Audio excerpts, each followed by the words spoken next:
Dalam hidupku, jika ada satu malam yang membuat jantungku serasa diremas, malam itu adalah saat aku melihat ayah mertuaku, yang telah duduk di kursi roda selama 3 tahun, tiba-tiba berpegangan pada lemari kayu jati dan berdiri. Saat itu, seluruh keluarga suamiku sedang berlibur di Bali, meninggalkanku sendirian di rumah besar ini bersama seorang pria tua yang sakit dan setumpuk pesan sedingin es. Mereka pikir aku ini penurut, terbiasa mengalah, dan bisa menanggung segala kesalahan yang mereka timpakan. Namun justru di malam itulah, ayah mertuaku dengan gemetar memberikan sebuah buku tabungan berisi 7,5 miliar rupiah, lalu mengucapkan kata demi kata yang menusuk kalbu. Marni, tolong simpan ini untuk ayah.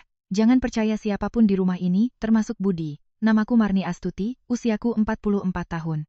Aku punya sebuah toko jahit kecil yang terselip di samping pasar kecamatan. Ku sebut toko agar terdengar keren, padahal sebenarnya hanya sebuah rumah kontrakan sederhana. Di depannya tergantung papan nama yang warnanya sudah pudar. Jahit, Permak Marni. Di dalam, ada 2 mesin jahit, sebuah setrika tua yang panasnya lambat tapi masih berfungsi, beberapa gulung kain di dinding, cermin panjang yang sedikit buram di sudut, dan sebuah kursi plastik untuk pelanggan yang menunggu. Aku hidup dari setiap jarum dan benang. Hari ini memperbaiki celana panjang seorang pensiunan guru. Besok menjahit kebaya untuk calon pengantin. Lain hari menerima pesanan gorden, seragam sekolah, atau baju kurung untuk ibu-ibu pengajian. Profesi ini tidak membuatku kaya, tapi memberiku sesuap nasi yang halal. Aku sering bercanda dengan para penjual ikan di pasar. Tangan saya kotor karena kapur kain, bukan karena uang haram. Jadi, tidurnya bisa nyenyak. Mereka yang mendengar akan tertawa, dan aku, setelah ikut tertawa, akan kembali menunduk mengayuh mesin jahit. Karena biaya sekolah anak, uang belanja, dan obat-obatan di rumah tak pernah mau menunggu. Suamiku bernama Budi Hartono, 2 tahun lebih tua dariku. Dia bekerja sebagai kepala tim penjualan di sebuah toko elektronik di kota. Di luar, tutur katanya sopan, selalu tersenyum pada siapa saja. Pelanggan yang membeli AC atau kulkas selalu memujinya ramah. Tapi setibanya di rumah, keramahan itu seringkali salah tempat. Dia takut ibunya sedih, takut adiknya marah, takut tetangga menyebutnya anak durhaka. Dia hanya tidak takut istrinya sakit hati. Kami punya seorang putri bernama Nita, usianya 17 tahun, kelas 11 SMA. Nita mewarisi postur kurusku, tapi matanya lebih berbinar dan hatinya lebih lembut. Setiap kali melihatku menjahit sampai larut malam, dia akan membuatkan segelas teh jahe dan berkata, "Ibu istirahat dulu, uang tidak akan lari secepat kesehatan." Mendengarnya, hatiku terasa hangat sekaligus pilu. Anak sekecil itu sudah bisa mengkhawatirkan ibunya, sementara banyak orang dewasa di rumah ini menganggapku tak lebih dari bayangan. Keluarga suamiku adalah keluarga Harjo, cukup terpandang di daerah ini. Ayah mertuaku, Pak Harjo, dulunya pemilik galangan kapal kayu. Beliau pendiam, wajahnya serius, tapi adil. Saat aku baru menjadi menantu, tak ada seorang pun di keluarga yang memandang profesi jahitku. Hanya ayah mertua yang pernah melihatku menambal kemeja sobek milik seorang pekerjanya, lalu berkata, "Setiap pekerjaan yang menghasilkan nasi dari keringat sendiri patut dihargai." Satu kalimat itu kuingat selama hampir 20 tahun. Ibu mertuaku, Bu Wati, bukanlah tipe orang yang suka marah-marah dengan suara keras. Tapi setiap kalimat yang keluar dari mulutnya terkadang lebih menyakitkan dari tamparan. Beliau sering berkata, "Menantu ya tetap anak, tapi darah tetaplah darah." Awalnya aku sedih mendengarnya. Lama-kelamaan aku hafal seperti lagu yang diputar di pasar. Tapi hafal bukan berarti tidak sakit lagi. Di bawah suamiku ada seorang adik perempuan bernama Rina. Dia sudah menikah dan tinggal sekitar 3 kilometer dari rumah ibunya. Rina menjual kosmetik secara online, mulutnya selalu manis. "Aku kan sudah menikah, Mbak, tidak akan merebut apapun dari Mas Budi dan Mbak Marni. Tapi setiap kali di rumah ini ada pembicaraan tentang tanah, surat-surat, atau uang, tak sampai setengah jam kemudian dia pasti sudah muncul, dengan riasan lengkap, ponsel di tangan, dan mulut yang selalu bicara tentang keadilan." Si bungsu bernama Agus, 34 tahun, anak kesayangan ibuku sejak kecil. Apapun yang dilakukannya selalu benar di mata Bu Wati. Buka warung soto bangkrut, katanya karena ada yang sirik. Jual beli HP bekas rugi, katanya karena ditipu teman.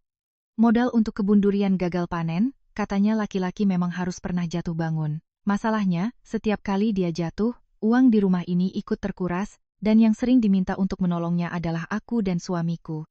19 tahun menjadi menantu, aku terbiasa dengan kata mengalah. Jika ada acara selamatan, aku akan ke pasar sejak subuh, memilih setiap ikat sayur, ikan, dan potong daging. Sampai di rumah, aku menyalakan kompor, memasak, dan menyajikan hidangan. Setelah tamu makan dan memuji masakannya, Bu Wati akan tersenyum dan berkata, "Keluarga kami memang begini dari dulu."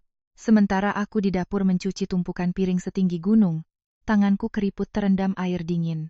Setiap kali Rina membawa anaknya main, ibu mertuaku akan memanggil, "Marni, anak-anak suka ayam kecap, tolong masakan." Ya, saat Agus pulang meminta uang, Bu Wati tidak akan bicara langsung padaku, tapi menghela napas di depan Budi. "Kasihan adikmu lagi susah.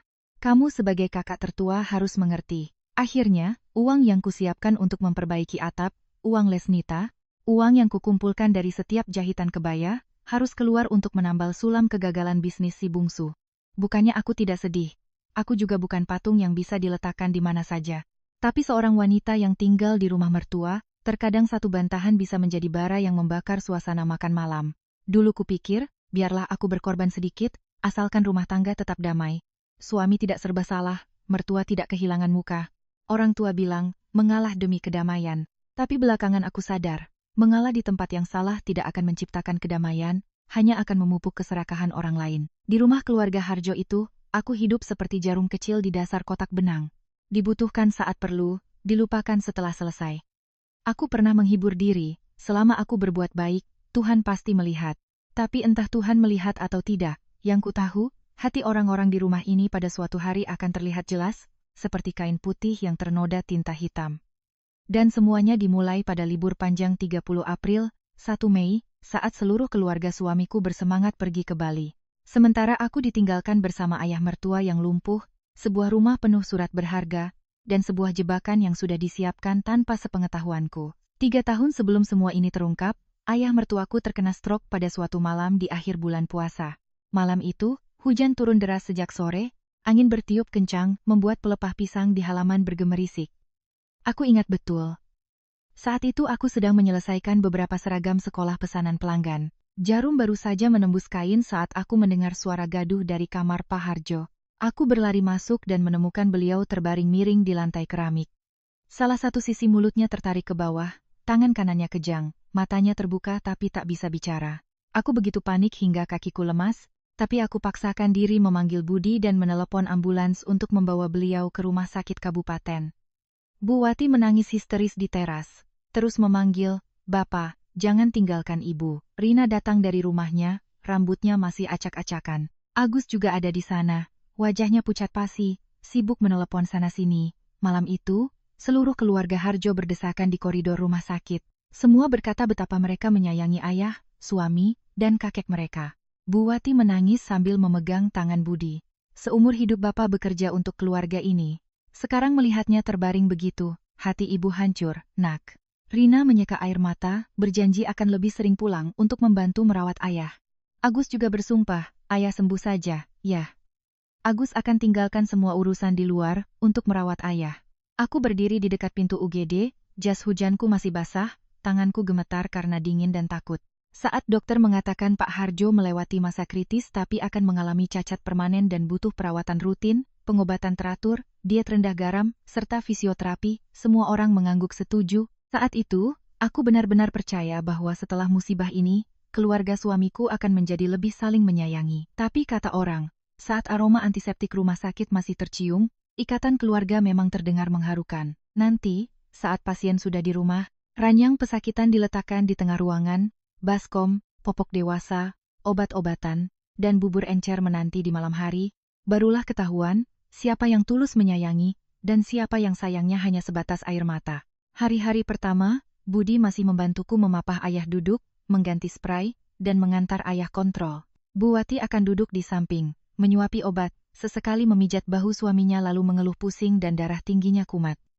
Rina datang 2 kali, membawakan sekotak susu lalu berkata urusan di rumahnya juga banyak, tidak bisa sering-sering datang. Agus datang sesekali, kadang baru masuk dan melihat ayah sebentar, teleponnya sudah berdering, ada janji bertemu rekan bisnis, lalu menghilang sampai malam. Hanya dalam waktu kurang dari sebulan, semua kembali seperti semula, atau lebih tepatnya, semua dilimpahkan kepadaku. Pagi-pagi jam 5 aku sudah bangun, memasak semangkuk bubur gandum, atau bubur tim ikan gabus untuk ayah mertua.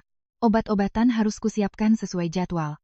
Tablet putih setelah makan, tablet kuning sebelum tidur, pil kecil berwarna merah muda pesan dokter tidak boleh lupa. Selesai itu, aku bergegas ke pasar, membuka toko jahit, dan menerima pesanan. Siang hari aku kembali, menyuapi ayah, menyeka tubuhnya, mengganti bajunya, lalu kembali ke toko. Sore hari, setelah menutup toko, aku pulang untuk memijat tangan dan kaki beliau, melatihnya melakukan gerakan menekuk dan meluruskan. Sambil menghitung, aku memperhatikan raut wajahnya. Pak Harjo tidak bisa bicara secepat dulu. Terkadang ingin mengucapkan terima kasih, beliau hanya bisa bergumam, dan tangannya yang lemah menepuk pergelangan tanganku. Aku mengerti. Dan karena mengerti, aku tak tega bersikap acuh tak acuh. Orang sakit sudah menderita. Jika yang merawat bermuka masam, penderitaan mereka akan berlipat ganda. Tapi tidak semua orang di rumah ini berpikir begitu. Bu Wati sering berdiri di ambang pintu, melihat ke dalam, lalu berkata, "Marni, buburnya agak kental hari ini, nanti Bapak susah menelan." Sambil meniup bubur, aku menjawab, "Iya Bu, sudah saya haluskan lagi." Lalu beliau berkomentar lagi, "Obatnya diletakkan terlalu tinggi, nanti kalau Bapak berusaha meraih dan tumpah, bisa repot." Aku pun memindahkannya ke tempat yang lebih rendah. Pernah sekali, saat aku di toko, seorang pelanggan, Bu Wulan, sedang mencoba kebaya untuk acara perpisahan sekolah. Telepon dari Bu Wati berdering tanpa henti. Saat kuangkat, suaranya terdengar seperti menyalahkan. "Cepat pulang." Bapak menumpahkan semangkuk bubur ke selimut. Ibu pusing sekali. Tidak kuat membersihkannya. Aku terpaksa meminta maaf pada pelanggan, berjanji sore nanti bisa kembali, lalu cepat-cepat mengunci toko dan pulang. Sampai di rumah, kulihat bubur yang tumpah tak sampai setengah mangkuk, selimut hanya kotor di sudutnya. Bu Wati duduk di ruang tamu, mengipas-ngipas sambil menghela napas. "Nah, kan, merawat orang sakit itu berat sekali. Ibu sudah tua, mana sanggup." Aku menggigit bibir, tak berkata apa-apa. Selesai membersihkan, aku kembali ke toko, tapi pelanggan sudah pergi. Kebaya itu akhirnya dijahit di tempat lain. Aku kehilangan seorang pelanggan setia. Budi tahu kejadian itu, tapi hanya berkata, "Sudahlah, maklumi saja Ibu, beliau sudah tua, lagi pula kamu lebih telaten merawat orang sakit." Satu kalimat lebih telaten, sekilas terdengar seperti pujian, tapi sebenarnya adalah tali pengikat yang lembut. Sudah telaten, berarti harus mengerjakan. Sudah sanggup, berarti harus sanggup lebih banyak lagi. Sudah tidak mengeluh, berarti dianggap tidak merasakan sakit. Setiap malam ayah mertua demam, akulah yang terjaga. Pernah suatu malam hujan dingin, beliau batuk dan badannya panas. Aku mengambil handuk hangat, menyeka leher dan ketiaknya, mengganti bajunya yang basah, dan memeriksa termometer setiap saat. Budi yang tidur di sisi lain ranjang, mendengar aku keluar masuk kamar, hanya berbalik dan bertanya, "Aman, kan?" Aku menjawab, "Mas tidur saja, besok kan harus kerja." Dia menghela napas, lalu benar-benar tertidur. Keesokan paginya, mataku merah, tapi aku tetap pergi ke toko, duduk di depan mesin jahit, kakiku mengayuh sementara kepalaku berdengung seolah ada ribuan jangkrik di telinga.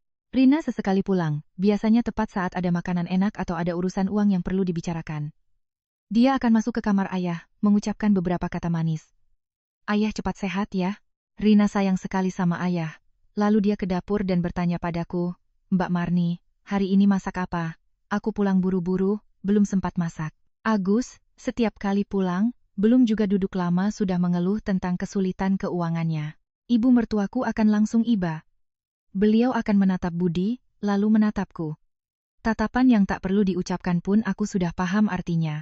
Uang obat Pak Harjo, uang kontrol, popok, susu, sebagian dari tabungan beliau, sebagian dari Budi, dan sebagian lagi kutambal dari penghasilan toko jahit. Aku tidak pernah hitung-hitungan dengan ayah mertua, tapi yang membuatku sakit hati adalah orang-orang yang paling keras meneriakkan kata sayang justru yang berdiri paling jauh dari ranjang pesakitannya. Pernah sekali, setelah selesai melatih tangan beliau, Pak Harjo menatapku lama sekali. Bibirnya bergetar, berusaha mengucapkan kata demi kata, "Marni, capek, ya." Aku buru-buru tersenyum, "Tidak, Kok ya. Ayah rajin latihan." "Ya. Nanti kalau sudah sehat, bisa minum teh di teras lagi." Beliau mengedipkan mata. Sudut matanya basah. Tangannya yang lemah menggenggam tanganku, seolah ingin mengatakan sesuatu yang belum sanggup diucapkannya. Aku tak pernah menyangka, pria yang terbaring di ranjang pesakitan inilah yang kelak akan menjadi satu-satunya orang yang membelaku. 3 tahun merawat ayah mertua, aku belajar satu hal. Dalam sebuah keluarga, ada pengorbanan yang awalnya dihargai dengan ucapan terima kasih, lalu menjadi pemandangan biasa, dan akhirnya berubah menjadi kewajiban. Dan ketika kewajiban itu sudah diletakkan di pundak seorang wanita, orang-orang hanya akan ingat memanggilnya saat butuh, tapi jarang ada yang bertanya apakah dia lelah. Aku tetap diam, tetap mengerjakan, tetap berpikir aku sedang menjaga keharmonisan untuk anakku.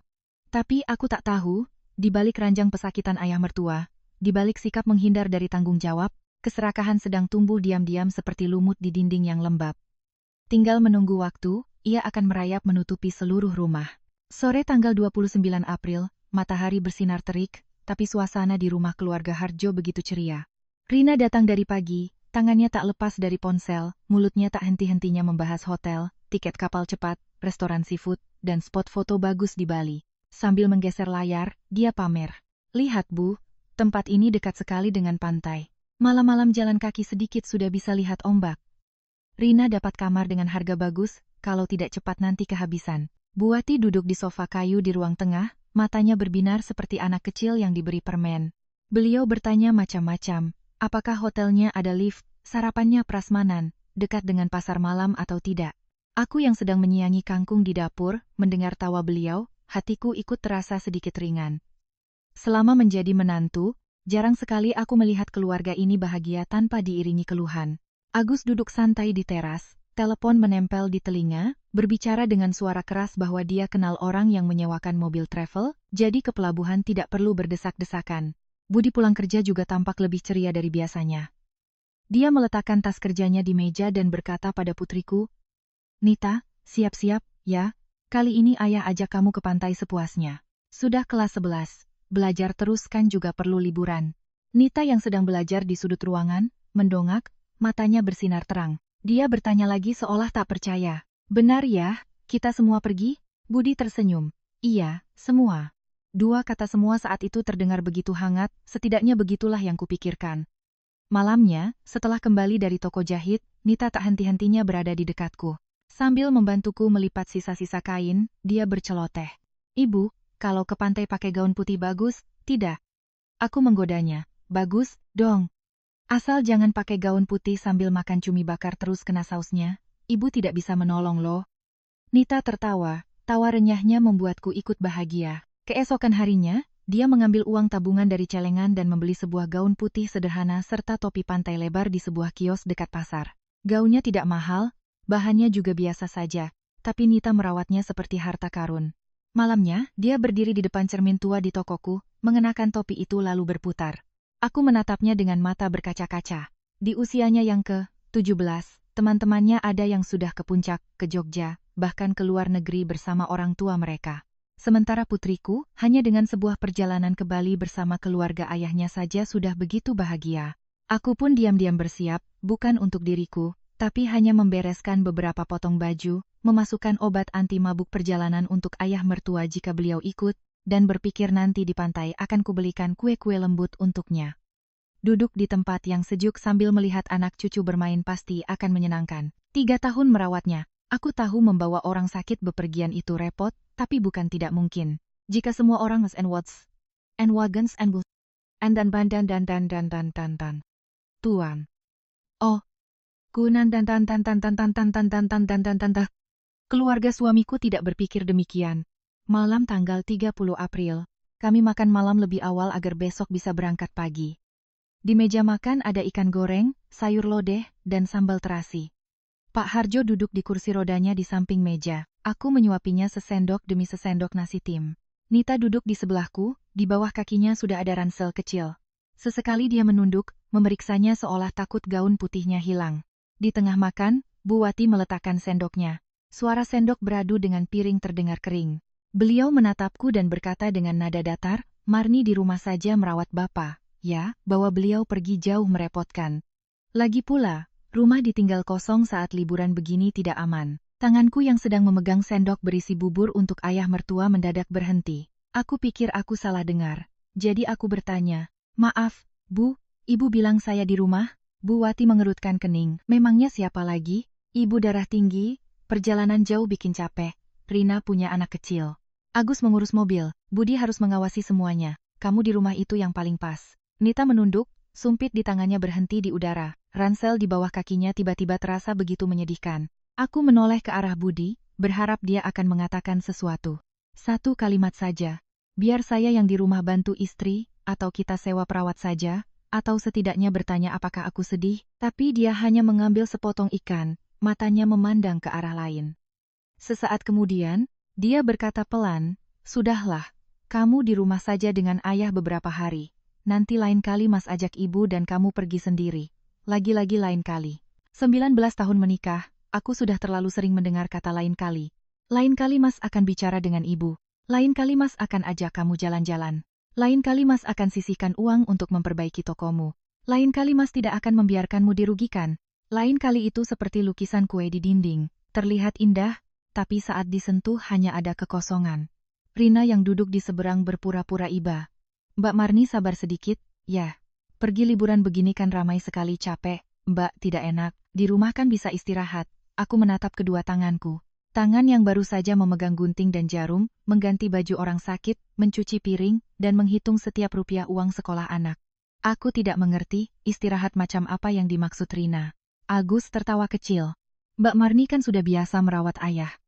Pas sekali, orang yang tepat di pekerjaan yang tepat."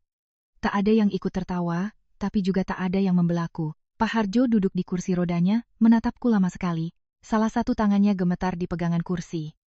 Beliau ingin mengatakan sesuatu, bibirnya bergerak tapi suaranya tidak jelas. Aku takut beliau emosi dan kelelahan, jadi aku segera menunduk dan membersihkan sudut bibirnya. "Ayah makan lagi sedikit, ya?" Nita tiba-tiba berdiri, suaranya tercekat. "Kalau begitu, Nita juga di rumah saja sama ibu." Bu Wati langsung membentak pelan. "Kamu ini tahu apa? Kalau semua pergi ya pergi biar ramai. Ibumu di rumah merawat kakek, bukan masalah besar." Nita menatapku, matanya memerah. Aku tahu dia ingin tinggal, tapi aku juga tahu jika dia di rumah, dia akan semakin sakit melihat ibunya ditinggalkan. Aku menahan perasaan dan berkata pelan, "Kamu pergi saja sama ayah, nurut sama nenek. Ibu di rumah beberapa hari tidak apa-apa." Mengucapkan kalimat itu, tenggorokanku sendiri terasa tercekat. Malam itu, Nita tidak mencoba gaunnya lagi, dia mengeluarkannya dari ransel, melipatnya rapi, dan meletakkannya di atas tempat tidur. Saat aku lewat, kulihat topi pantainya tergeletak di sampingnya, talinya menjuntai seolah ikut bersedih. Di luar kamar, semua orang masih sibuk mempersiapkan perjalanan, sementara kamar kami sunyi senyap, hingga suara helaan napas pun terdengar jelas. Aku berbaring di sampingnya, mengelus rambutnya. Nita membelakangiku dan berkata sangat pelan, "Ibu selalu saja mengalah." Aku tak bisa menjawab, karena ada perkataan anak yang, meski diucapkan tanpa suara keras, cukup untuk membuat hati seorang ibu sakit sampai ke tulang. Pagi tanggal 1 Mei, aku bangun jam 4.00. Di luar masih remang-remang, embun menetes dari pelepah pisang di belakang dapur. Aku menyalakan kompor, memasak semangkuk bubur ikan gabus untuk ayah mertua. Setelah agak dingin, kubagi menjadi 2 mangkuk kecil, satu untuk sarapan, satu lagi kusimpan di kotak untuk dihangatkan siang nanti. Obat Pak Harjo juga sudah kusiapkan sesuai jadwal. Mana yang diminum sebelum makan, mana yang sesudahnya. Kutulis dengan spidol merah di secari kertas dan kutempel di dekat termos air. Sementara aku sibuk di dapur, di ruang tengah sudah terdengar riuh suara resleting koper ditarik. Bu Wati mondar-mandir, aroma parfum tercium di setiap langkahnya. Rina baru datang sudah sibuk memanggil ibunya untuk mencoba selendang baru. Agus berdiri di halaman memeriksa mobil, mulutnya sibuk berbicara di telepon. Budi membawa koper keluar dari kamar. Melihatku membawa bubur, dia hanya bertanya sekilas, "Sudah siapkan obat ayah?" Aku menatapnya sejenak, lalu menjawab, "Sudah." Hanya 2 kata itu. Aku tak ingin bicara lebih banyak, karena percuma saja. Ada saatnya seorang wanita diam bukan karena rasa sakitnya sudah hilang, tapi karena dia tahu bicara pun hanya akan menambah kepedihan. Nita keluar dari kamarnya, mengenakan ransel kecil. Dia tidak memakai gaun putih yang sudah dibelinya, hanya celana jeans dan kaos biasa. Topi pantainya juga tidak terlihat, aku tahu dia sudah menyimpannya kembali. Bu Wati melihat Nita lalu berkata, "Kenapa mukamu masam begitu? Mau liburan kok tidak ceria? Jangan seperti ibumu, masalah kecil saja dipikirkan." Nita mengatupkan bibirnya, tidak menjawab. Aku buru-buru berkata, "Nita, suapi kakek, nak." Anak itu mendekati kursi roda Pak Harjo, menunduk dan menggenggam tangannya. "Kakek di rumah baik-baik ya, nanti Nita pulang bawa oleh-oleh untuk kakek." Pak Harjo menatap cucunya, matanya basah. Tangan kirinya yang masih bisa bergerak, menggenggam erat tangan Nita. Bibirnya bergetar, mengeluarkan beberapa patah kata, "Anak baik. Dengar. Ibu." Nita menunduk dalam-dalam, kulihat bahunya bergetar. Bu Wati sudah berdandan rapi, mengenakan blus bunga-bunga ungu, lehernya dililit selendang sutra tipis, matanya memakai kacamata hitam berbingkai besar. Melihatnya saat itu, tak ada yang akan mengira dialah orang yang kemarin mengeluh darah tinggi dan tak kuat menopang suaminya yang sakit. Beliau berjalan ke halaman, lalu menoleh dan memanggilku dengan nada seorang atasan. "Marni, dengarkan ibu baik-baik." Aku berdiri di ambang pintu, kedua tanganku masih berbau amis ikan, beliau mengangkat jarinya satu persatu. Pagi jam 7, obat darah tinggi. Jam 9, kasih ayah minum susu. Siang makan bubur, jangan terlalu asin. Sore seka badannya, malam jangan lupa kunci gerbang dan pintu belakang. Musim liburan begini banyak maling. Aku mengangguk. "Iya Bu, saya ingat." Beliau menatapku lurus, suaranya merendah tapi cukup untuk didengar semua orang. "Dan satu lagi, di rumah ini banyak surat-surat penting.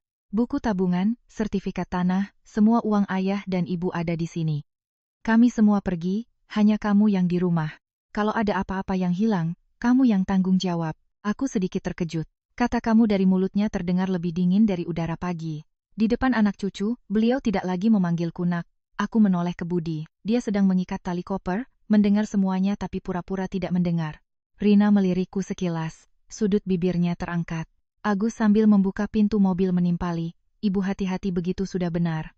Zaman sekarang kalau tidak waspada bisa repot." Aku menelan ludah, menjawab, "Ibu tenang saja, saya tidak akan menyentuh surat-surat siapapun." Bu Wati tersenyum sinis, "Tahu begitu bagus." Kalimat itu saat itu hanya membuatku merasa tidak nyaman. Aku tak menyangka, itu adalah kail yang sudah disiapkan, tinggal menunggu beberapa hari untuk tersangkut di leherku. Rina membawa tasnya dan naik ke mobil lebih dulu. Dia menoleh ke bawah dan berkata seolah bercanda, "Mbak Marni di rumah juga enak kok. Tidak perlu desak-desakan, tidak mabuk laut, tidak kepanasan sampai kulit hitam." Aku menatap tanganku. Kuku-kukuku masih kuning karena kunyit bumbu ikan semalam. Hatiku terasa geli. Di dunia ini memang ada orang-orang hebat, bisa memutarbalikkan segalanya. Menyuruh orang lain di rumah merawat orang sakit, menjaga rumah, memasak bubur, dan terjaga di malam hari, tapi masih bisa menyebutnya enak. Agus menepuk bahu Budi sambil tertawa. "Kakak tenang saja. Mbak Marni merawat ayah sudah profesional, lebih jago dari perawat." Budi melirikku dengan senyum canggung.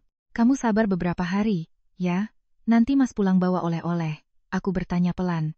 "Oleh-oleh apa saja boleh, Mas?" Dia pikir aku bercanda, lalu menjawab, "Iya, kamu mau apa, Mas belikan." Aku menatapnya dan berkata perlahan, "Aku ingin sekali saja Mas membelaku di depan ibu." Senyum di bibir Budi langsung memudar. Dia menunduk, memperbaiki letak koper, menghindari tatapanku. Jawabannya tetaplah keheningan yang sudah biasa. Mobil mulai menyala. Nita berdiri di tengah halaman. Satu kakinya sudah mengarah ke mobil, tapi matanya masih menatapku. Aku mendekat, merapikan kerah bajunya, berpesan agar menurut pada nenek. Kalau lelah bilang, jangan dipaksakan. Kalau ada apa-apa, telepon ibu. Nita tiba-tiba memelukku erat, seolah yang ditinggalkan bukanlah aku, melainkan dirinya. Dia berbisik di telingaku, "Ibu jangan lupa makan, ya. Jangan hanya memikirkan kakek." Aku menepuk punggungnya. "Ibu tahu." Bu Wati dari dalam mobil berteriak, "Nita, cepat naik. Nanti ketinggalan kapal." Nita melepaskan pelukanku, naik ke mobil dan duduk di dekat jendela. Saat mobil berjalan, dia menempelkan telapak tangannya di kaca. Aku yang berdiri di halaman juga mengangkat tangan. Di antara kami ada lapisan kaca tipis, tapi saat itu terasa begitu jauh. Mobil meninggalkan gerbang, debu jalanan mengepul lalu mereda. Suara tawa dan obrolan perlahan menghilang di balik pagar kembang sepatu. Rumah keluarga Harjo tiba-tiba sunyi senyap. Hanya ada suara kipas angin yang berputar di ruang tamu dan suara napas berat Pak Harjo. Aku menoleh dan melihat ayah mertuaku masih duduk di kursi rodanya, menatap ke arah gerbang. Sudut matanya memerah. Kupikir beliau sedih karena ditinggal anak cucu, jadi aku duduk di sampingnya dan berkata lembut, "Ayah jangan banyak pikiran. Ada saya di rumah menemani ayah. Siang ini saya masak bubur ikan, sore nanti saya dorong ayah ke teras cari angin." Pak Harjo menatapku lama sekali, tatapan matanya saat itu aneh. Ada rasa kasihan, sakit, dan seolah ingin memperingatkan sesuatu. Bibirnya bergerak, tapi yang keluar hanya suara-suara tak jelas. Kupikir beliau lelah, jadi aku segera mengambil handuk dan menyeka keringatnya. Aku tak tahu bahwa di rumah yang baru saja sepi itu, bukan hanya ada seorang pria tua sakit yang butuh dirawat, tapi juga ada kunci-kunci yang sudah diincar, surat-surat yang sudah diperhitungkan, dan sebuah jebakan yang menungguku masuk dengan bekal kebaikanku sendiri. Tanggal 1 Mei berlalu selambat pasar yang sepi. Setelah mobil keluarga suamiku hilang dari pandangan, aku membawa ayah mertua masuk ke kamar, menyuapinya setengah mangkuk bubur ikan. Pak Harjo makan dengan sangat pelan. Setiap suapan, aku harus menunggu beliau selesai menelan baru berani menyuapinya lagi. Terkadang beliau menatapku, matanya sayu seolah ingin meminta maaf, aku pura-pura tidak melihat, hanya tersenyum tipis. Ayah makan lagi sedikit biar ada tenaga. Nanti saya dorong ayah ke teras, di sana lebih sejuk. Aku tetap membuka toko jahit pagi itu, tapi tak berani pergi lama. Kunci rumah rapat-rapat, kutitipkan pada Bu Tati, penjual es campur di ujung gang, lalu bergegas ke pasar. Toko baru dibuka sudah ada pelanggan yang datang mengambil pakaian. Aku duduk di depan mesin jahit, kakiku mengayuh, tapi telingaku terus waspada menunggu dering telepon. Pikiranku hanya tertuju pada Pak Harjo yang sendirian di rumah, meskipun sudah kusiapkan termos air dan handuk kecil di sampingnya. Menjelang siang, aku menutup toko lebih awal. Ibu-ibu penjual di sebelah bertanya, "Loh, Marni, liburan kok tidak pergi kemana-mana?" Aku tersenyum sekenanya. Di rumah ada bapak sakit, mau pergi kemana? Kalimat yang ringan, tapi terasa berat di hati. Sampai di rumah, aku menghangatkan bubur, mengganti baju ayah mertua, lalu mengepel lantai ruang tamu. Rumah keluarga Harjo yang biasanya ramai dengan suara Bu Wati memanggil, Tawarina, suara Agus di telepon, dan suara Budi keluar masuk, hari itu begitu sunyi hingga suara sendok menyentuh mangkuk pun terdengar jelas. Sekitar jam 1 siang, ponselku terus berbunyi, notifikasi dari grup WhatsApp keluarga. Layarnya menyala dengan foto-foto dari Bali. Bu Wati berpose di depan lobi hotel, selendang sutranya melambai. Rina bergaya di bawah pohon kelapa, bibirnya merah merona. Agus memotret hidangan seafood penuh kepiting, cumi bakar, dan udang. Budi duduk di sebelah Nita, memegang gelas air kelapa, tersenyum canggung. Lalu Bu Wati mengirim pesan, keluarga kumpul di hari libur, seru sekali. Aku kumpul tapi putriku di foto itu matanya tidak tersenyum. Ternyata, ada foto yang terlihat ramai, tapi jika diperhatikan, ada orang yang sudah disingkirkan sejak lama. Nita mengirim pesan pribadi padaku, "Ibu sudah makan?" Aku menjawab, "Sudah." "Kamu main yang senang, ya?" Sesaat kemudian, dia membalas, "Aku tidak terlalu senang." Aku menatap pesan itu lama sekali. Aku ingin meneleponnya, ingin berkata ibu juga sama, tapi kurungkan niat. Orang dewasa sudah membuat anak-anak sedih, aku tak ingin menambah beban di pundaknya. Aku hanya membalas, "Jaga diri baik-baik di dekat ayah. Nanti malam telepon ibu." Sore harinya, aku mendorong Pak Harjo ke teras. Matahari sudah tidak terlalu terik, angin bertiup membuat pelepah pisang berdesir. Beliau duduk diam, matanya menatap halaman yang kosong. Aku duduk di sebelahnya, membenahi beberapa kancing yang lepas di kotak jahitku. Tak ada yang bicara. Terkadang, keheningan orang sakit lebih menyakitkan daripada omelan orang sehat. Sekitar jam 4 sore, aku membawa beliau masuk untuk menyeka tubuhnya. Di kamar Pak Harjo ada sebuah lemari kayu jati tua yang diletakkan di dinding. Lemari model lama yang dipesan khusus, sangat berat hingga butuh 3 orang untuk memindahkannya. Sejak beliau sakit, Bu Wati yang memegang kuncinya, sesekali masuk untuk mengambil surat-surat lalu menguncinya kembali. Aku tak pernah menyentuh lemari itu. Tapi hari itu, saat aku menunduk untuk mengambil handuk yang jatuh di dekat kaki lemari, aku melihat ada beberapa goresan aneh di sekitar lubang kunci. Goresan baru, kayunya terkelupas membentuk garis putih tipis, seperti bekas dicongkel benda keras. Aku terdiam. Selama ini lemari ini jarang dibuka. Kalaupun dibuka dengan kunci, kenapa bisa ada goresan seperti ini? Aku menoleh dan bertanya pelan, "Ayah, apa ada yang membuka lemari ini baru-baru ini?" Pak Harjo yang sedang bersandar di tempat tidur, mendengar pertanyaanku, matanya langsung tertuju ke lemari. Tatapannya berubah cepat, dari lelah menjadi tegang. Bibirnya bergerak, tangan kirinya yang gemetar terangkat seolah ingin menunjuk sesuatu. Aku mendekat. "Ayah mau bilang apa?" Beliau berusaha bicara, tapi suaranya keluar tidak jelas. Keningnya berkeringat. Aku takut beliau emosi, jadi aku segera menuangkan air dan berkata, "Sudah, ayah istirahat saja." Pelan-pelan saja bicaranya. Tepat saat itu, telepon rumah di ruang tamu berdering. Sekarang jarang ada yang menelepon ke telepon rumah, jadi suaranya terdengar begitu nyaring. Aku mengangkatnya, di seberang sana terdengar suara pria asing yang berbicara cepat. "Halo, benar ini rumah Pak Harjo? Saya mau tanya, surat kuasanya sudah siap? Mas Agus janji setelah liburan, tanggal 5. Saya bisa lihat surat-surat tanahnya." Aku mengerutkan kening. "Bapak siapa? Surat kuasa apa?" Orang itu terdiam sejenak, suaranya langsung waspada. "Loh, ini bukan Bu Wati." Aku menjawab, "Saya menantunya Pak Harjo, bisa jelaskan surat apa?" Belum sempat mendengar lebih lanjut, telepon di seberang sudah ditutup. Aku memegang gagang telepon, berdiri terpaku. Di rumah yang sepi, suara nada putus terdengar seperti ketukan di dadaku. Surat kuasa apa? Tanah yang mana? Kenapa Agus yang berjanji pada orang itu? Aku meletakkan gagang telepon dan kembali ke kamar ayah mertua. Pak Harjo menatapku lekat-lekat, matanya memerah. Aku tidak tahu apakah beliau mendengar percakapan tadi, tapi raut wajahnya membuat punggungku merinding. Aku duduk di samping tempat tidur dan berbisik, "Ayah, apa ada masalah yang berhubungan dengan Agus dan surat-surat tanah?" Tangan Pak Harjo mencengkeram ujung selimut, jari-jarinya yang kurus gemetar hebat. Beliau ingin memberitahuku, tapi tenggorokannya seolah terkunci. Aku teringat goresan di lemari, telepon tadi, dan kalimat Bu Wati sebelum pergi. "Hilang apapun, kamu yang tanggung jawab."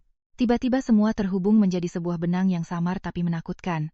Malam itu aku memasak sederhana, hanya telur dadar, sayur rebus, dan semangkuk sayur bening. Aku makan seadanya, sementara Pak Harjo hanya minum setengah gelas susu. Di grup keluarga, Bu Wati kembali mengirim foto mereka di pasar malam. Di bawah lampu yang gemerlap, semua orang tersenyum. Sementara aku, duduk di dapur yang sunyi, menatap bayanganku sendiri di lantai keramik. Hatiku tidak lagi sedih, tapi mulai cemas. Kata orang, sepandai-pandainya tupai melompat, akhirnya akan jatuh juga. Tapi aku merasa, di rumah ini bukan hanya ada satu tupai. Ada sekawanan tupai yang bersembunyi dengan sangat rapi, dan cakar mereka sedang mengarah padaku. Malam tanggal 1 Mei, rumah keluarga Harjo begitu hening hingga suara cicak di dinding pun terdengar jelas. Aku menggelar tikar tipis di ruang tamu, tapi tak berani tidur nyenyak. Kamar Pak Harjo ada di dalam, pintunya hanya tertutup rapat. Sejak beliau sakit, aku terbiasa tidur dengan waspada. Cukup satu batu kecil atau suara gelas menyentuh meja, aku akan langsung terbangun. Sekitar jam 12 malam, angin di luar bertiup kencang membuat daun pintu belakang berderit. Aku baru saja menarik selimut saat mendengar suara kecil dari kamar Pak Harjo, seperti suara kayu yang digeser pelan. Jantungku berdebar kencang. Aku langsung bangun, belum sempat memakai sandal, aku sudah bergegas masuk. Kupikir ayah mertua jatuh dari tempat tidur, tapi saat kubuka pintu, aku terpaku. Pak Harjo sedang berdiri. Satu tangannya berpegangan erat pada tepi lemari kayu jati tua, tangan satunya lagi memegang sisi tempat tidur. Punggungnya membungkuk, kedua kakinya gemetar hebat seperti ranting kering ditiup angin. Keringat membasahi pelipisnya, napasnya berat. Tapi yang jelas, beliau sedang berdiri dengan kedua kakinya sendiri. Mulutku ternganga, tak bisa berkata-kata. Selama 3 tahun, di mata semua orang, beliau hanya bisa duduk di kursi roda, kemana-mana butuh bantuan. Tapi sekarang, di hadapanku, pria yang kukira terikat oleh penyakit itu sedang berusaha berdiri di bawah cahaya lampu kuning yang temaram. Aku berbisik gemetar, "Ayah, ayah bisa jalan?" Pak Harjo menoleh, tatapannya bukan kaget seperti orang yang terpergok, melainkan penuh permohonan. Beliau meletakkan satu jari di bibirnya, memberiku isyarat untuk diam, lalu menunjuk ke arah pintu. Aku mengerti, segera kututup pintu kamar dan kukunci dari dalam. Meskipun semua orang sedang jauh, jantungku masih berdebar kencang, takut ada yang tiba-tiba masuk. Pak Harjo terengah-engah. Aku hendak membantunya, tapi beliau menggelengkan kepala, tangannya yang gemetar memberi isyarat agar aku menunggu. Beliau meraba-raba sisi lemari, menunduk dengan sangat perlahan. Setiap gerakannya begitu berat hingga aku yang melihatnya merasa sesak. Beliau merogoh celah kayu di dekat kaki lemari, mengeluarkan sebuah kunci kecil yang terbungkus kain hitam. Aku belum pernah melihat kunci itu. Beliau menatapku, lalu memasukkan kunci itu ke sebuah lubang kunci tersembunyi di sisi lemari. Klik, sebuah laci kecil terbuka, begitu tipis hingga jika tidak tahu, tak akan ada yang menyadarinya. Beliau menarik keluar sebuah kantong plastik putih susu, diikat erat dengan karet gelang. Selesai itu, beliau seolah kehabisan tenaga dan duduk terkulai di kursi samping tempat tidur. Aku segera menopang punggungnya. "Ayah, ayah membuatku takut. Kalau mau mengambil sesuatu, panggil saja saya." "Kalau jatuh bagaimana?" Beliau memegang tanganku. Tangannya dingin dan gemetar, tapi genggamannya kuat. Beliau beristirahat sejenak sebelum bisa berbicara kata demi kata. "Marni, dengarkan. Ayah baik-baik."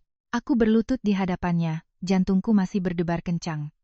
Beliau membuka kantong plastik itu dan mengeluarkan sebuah buku tabungan. Sampulnya masih baru, dibungkus lagi dengan kertas koran.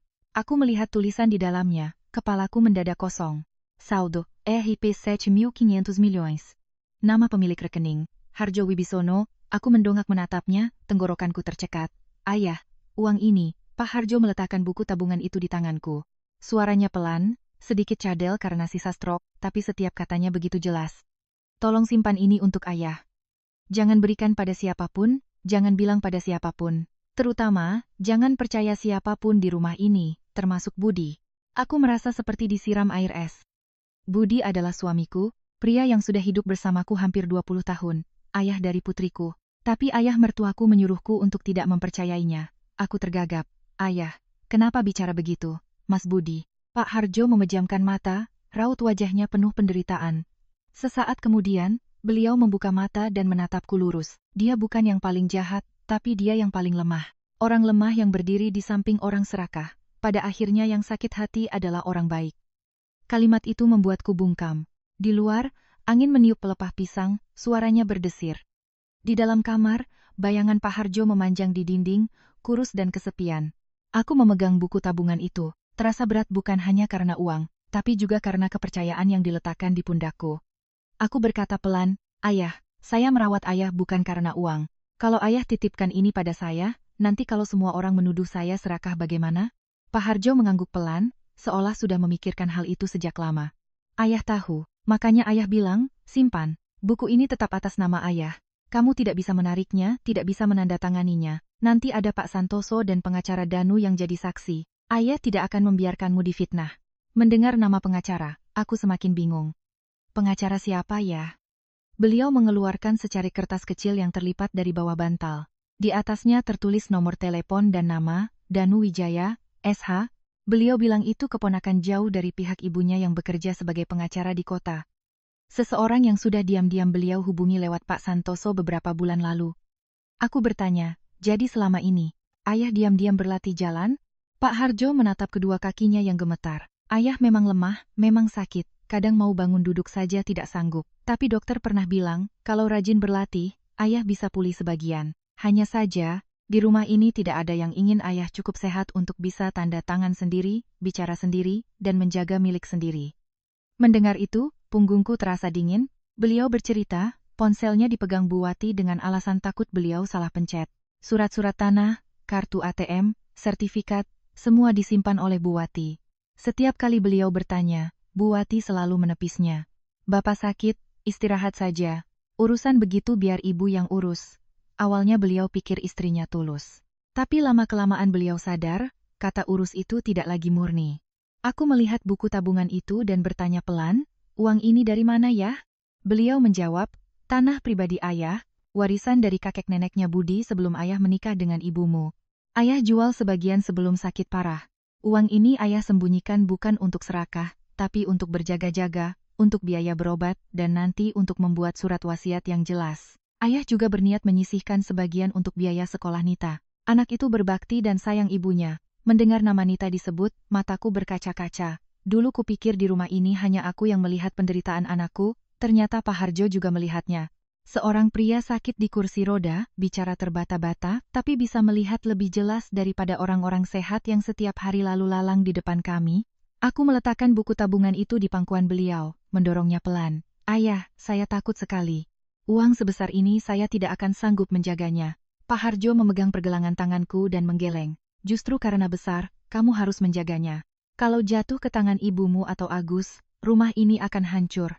Dan kalau mereka tahu ayah menitipkannya padamu, mereka akan menyerangmu lebih dulu." Kata menyerang yang diucapkannya terdengar begitu kasar, tapi juga begitu nyata. Aku teringat goresan di lemari tadi siang, telepon aneh tentang surat kuasa, dan pesan Bu Wati sebelum pergi. Semuanya bukan lagi sekadar perasaan fam dulu saat di kenyataan. Aku menyimpan buku tabungan itu di dalam tas kain yang selalu kubawa. Telapak tanganku dingin. Pak Harjo menatapku. Suaranya merendah. "Mulai sekarang, kamu harus tenang. Jangan menangis di depan mereka.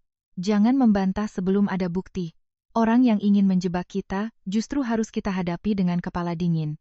Aku mengangguk, air mata jatuh di punggung tanganku. Seumur hidup aku terbiasa menahan diri, terbiasa mengalah. Tapi belum pernah aku harus memegang sebuah rahasia yang bisa menghancurkan seluruh keluarga suamiku. Malam itu, setelah menidurkan Pak Harjo kembali, aku duduk di ruang tamu sampai pagi. Buku tabungan 7,5 miliar itu ada di dalam tas kain yang menempel di dadaku. Sama sekali tidak membuatku merasa kaya. Hanya membuatku sadar bahwa sejak saat itu, aku bukan lagi sekadar menantu yang ditinggalkan untuk merawat orang sakit. Aku telah menjadi pemegang kunci sebuah kebenaran yang ditakuti oleh seluruh keluarga Harjo. Setelah malam ayah mertua menitipkan buku tabungan 7,5 miliar itu, Aku tak bisa tidur sama sekali. Menjelang pagi, embun menyelimuti halaman. Ayam jago milik tetangga berkokok, sementara aku masih duduk di depan meja kayu di ruang tamu, kedua tangan memeluk erat tas kain seolah memeluk bara api. Pak Harjo di dalam kamar, napasnya berat tapi teratur. Sesekali beliau batuk, aku langsung berdiri dan mengintip. Aku takut beliau kelelahan setelah mencoba berdiri semalam, dan juga takut semua yang diceritakannya hanyalah sebagian kecil dari kebenaran. Sekitar jam 5 pagi, beliau memanggilku dengan suara serak, "Marni." Aku segera masuk, membantunya duduk bersandar. Kuseiduhkan air hangat, kusuapi sedikit demi sedikit. Setelah minum, beliau menatap keluar jendela cukup lama sebelum berkata, "Ada beberapa hal yang harus ayah ceritakan padamu. Kalau tidak, kamu tidak akan tahu cara berjaga-jaga." Aku duduk di kursi samping tempat tidur. Hatiku kalut, tapi aku berusaha menjaga suaraku tetap tenang. "Ayah cerita pelan-pelan saja, saya dengarkan." Pak Harjo bercerita, setelah stroke, beliau memang lemah. Separuh tubuh kanannya hampir tak bisa digerakkan, bicara sulit, melangkah tak mampu, terkadang mau memegang sendok saja jatuh. Tapi otaknya masih waras. Beliau bisa mendengar, bisa mengerti, hanya saja tak selalu bisa membalas. Hari-hari pertama di rumah sakit, beliau terharu melihat istri dan anak-anaknya menangis di sampingnya. Bu Wati memegang tangannya, Rina menyeka air matanya, Agus menunduk, dan Budi berdiri diam di sudut. Beliau pikir beliau beruntung, sakit parah tapi masih disayangi. Tapi hanya beberapa hari kemudian, saat mereka mengira beliau tertidur, beliau mendengar hal-hal yang tak seharusnya didengar. Bu Wati berkata pada Budi di koridor, "Ayahmu sudah begini, surat-surat di rumah harus diamankan. Nanti kalau beliau kadang ingat kadang lupa, ada yang membujuk tanda tangan sembarangan bagaimana?" Budi terdiam sejenak, lalu bertanya, "Ibu bisa simpan semuanya?" Bu Wati menjawab, "Harus. Sertifikat tanah, buku tabungan, kartu ATM, dibiarkan begitu saja bahaya." Pak Harjo yang terbaring di dalam, matanya terpejam tapi hatinya mendingin. Jika hanya karena khawatir, beliau tidak akan menyalahkan. Suami istri, yang sehat menjaga milik yang sakit itu wajar. Tapi nada suara Bu Wati saat itu tidak terdengar seperti mengkhawatirkan suaminya. Lebih seperti orang yang takut hartanya lepas dari tangan. Lalu giliran Rina. Dia duduk di samping tempat tidur, mengira ayahnya tidak sadar.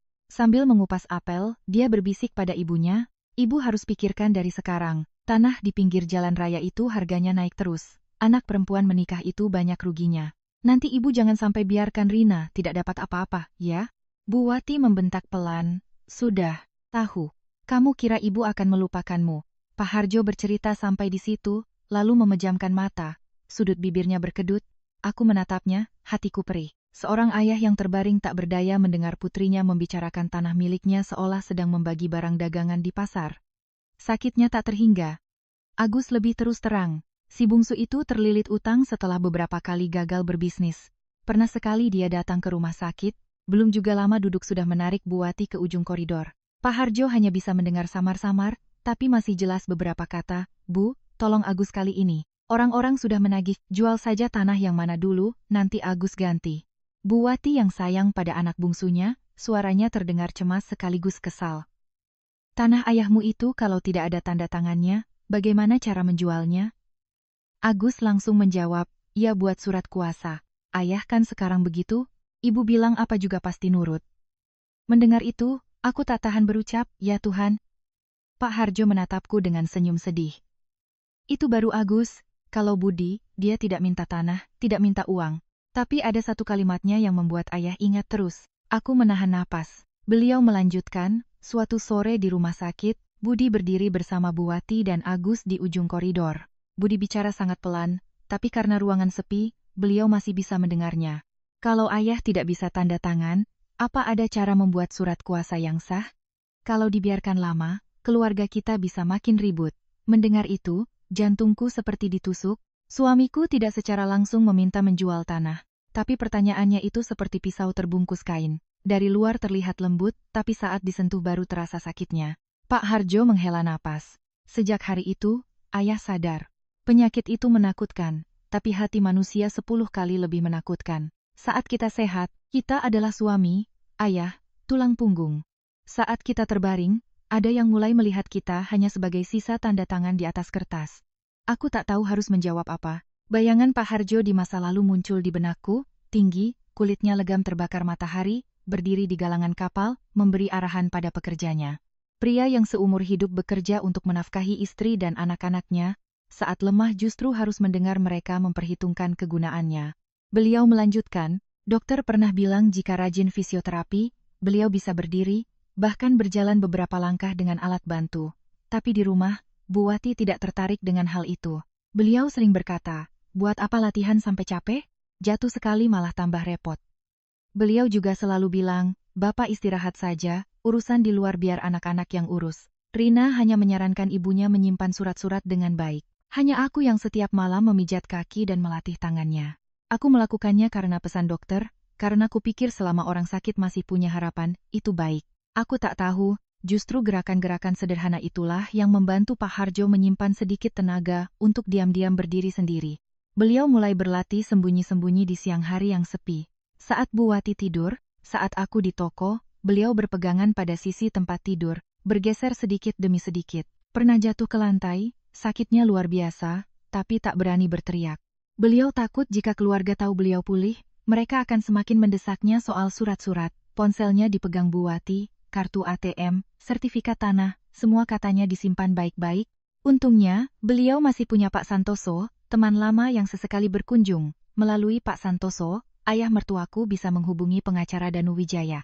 Semua beliau siapkan perlahan, seperti orang menisik kain sobek. Setiap jahitan harus kuat.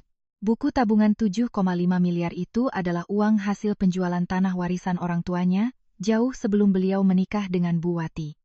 Beliau menegaskan, uang itu bukan ayah sembunyikan untuk foya-foya. Ayah siapkan untuk biaya berobat, untuk sewa perawat, supaya tidak perlu meminta-minta. Ayah juga mau menyisihkan untuk biaya kuliah Nita. Anak itu berbakti, sayang ibunya.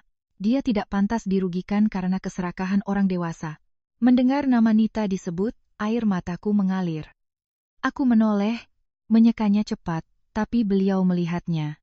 Beliau berkata, Marni, jangan pikir ayah menyuapmu. Ayah titipkan padamu karena ayah tahu kamu tidak serakah.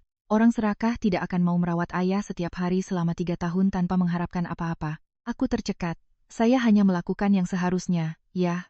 Beliau menggeleng. Tidak, di rumah ini, banyak yang hanya mengatakan yang seharusnya dikatakan. Tapi kamu, melakukan yang seharusnya dilakukan. Kalimat itu membuat hatiku hangat sekaligus sakit. Di teras, sinar matahari pagi mulai menyinari lantai. Aku duduk di samping ayah mertua, mendengar ceritanya yang terputus-putus, dan merasa rumah yang kutempati selama hampir 20 tahun ini tiba-tiba terasa asing. Semua ucapan manis, ibu sayang kalian, kita ini keluarga, menantu juga anak sendiri, tiba-tiba terasa seperti cat tipis di atas dinding yang lapuk. Orang bilang, air dicincang tak akan putus. Tapi pagi itu, melihat Pak Harjo yang kurus di tempat tidur, aku sadar, terkadang ikatan darah jika sudah dikeruhkan oleh keserakahan, masih lebih berharga air sumur yang jernih. Sejak saat itu, aku tidak lagi melihat masalah ini sebagai kesedihan seorang menantu yang ditinggalkan. Aku sadar, aku sedang berdiri di tengah perebutan yang diselubungi kata bakti, keluarga, dan darah daging. Dan dalam perebutan itu, ayah mertuaku bukanlah orang yang tak berdaya. Beliau hanya menunggu saat yang tepat untuk merebut kembali suaranya.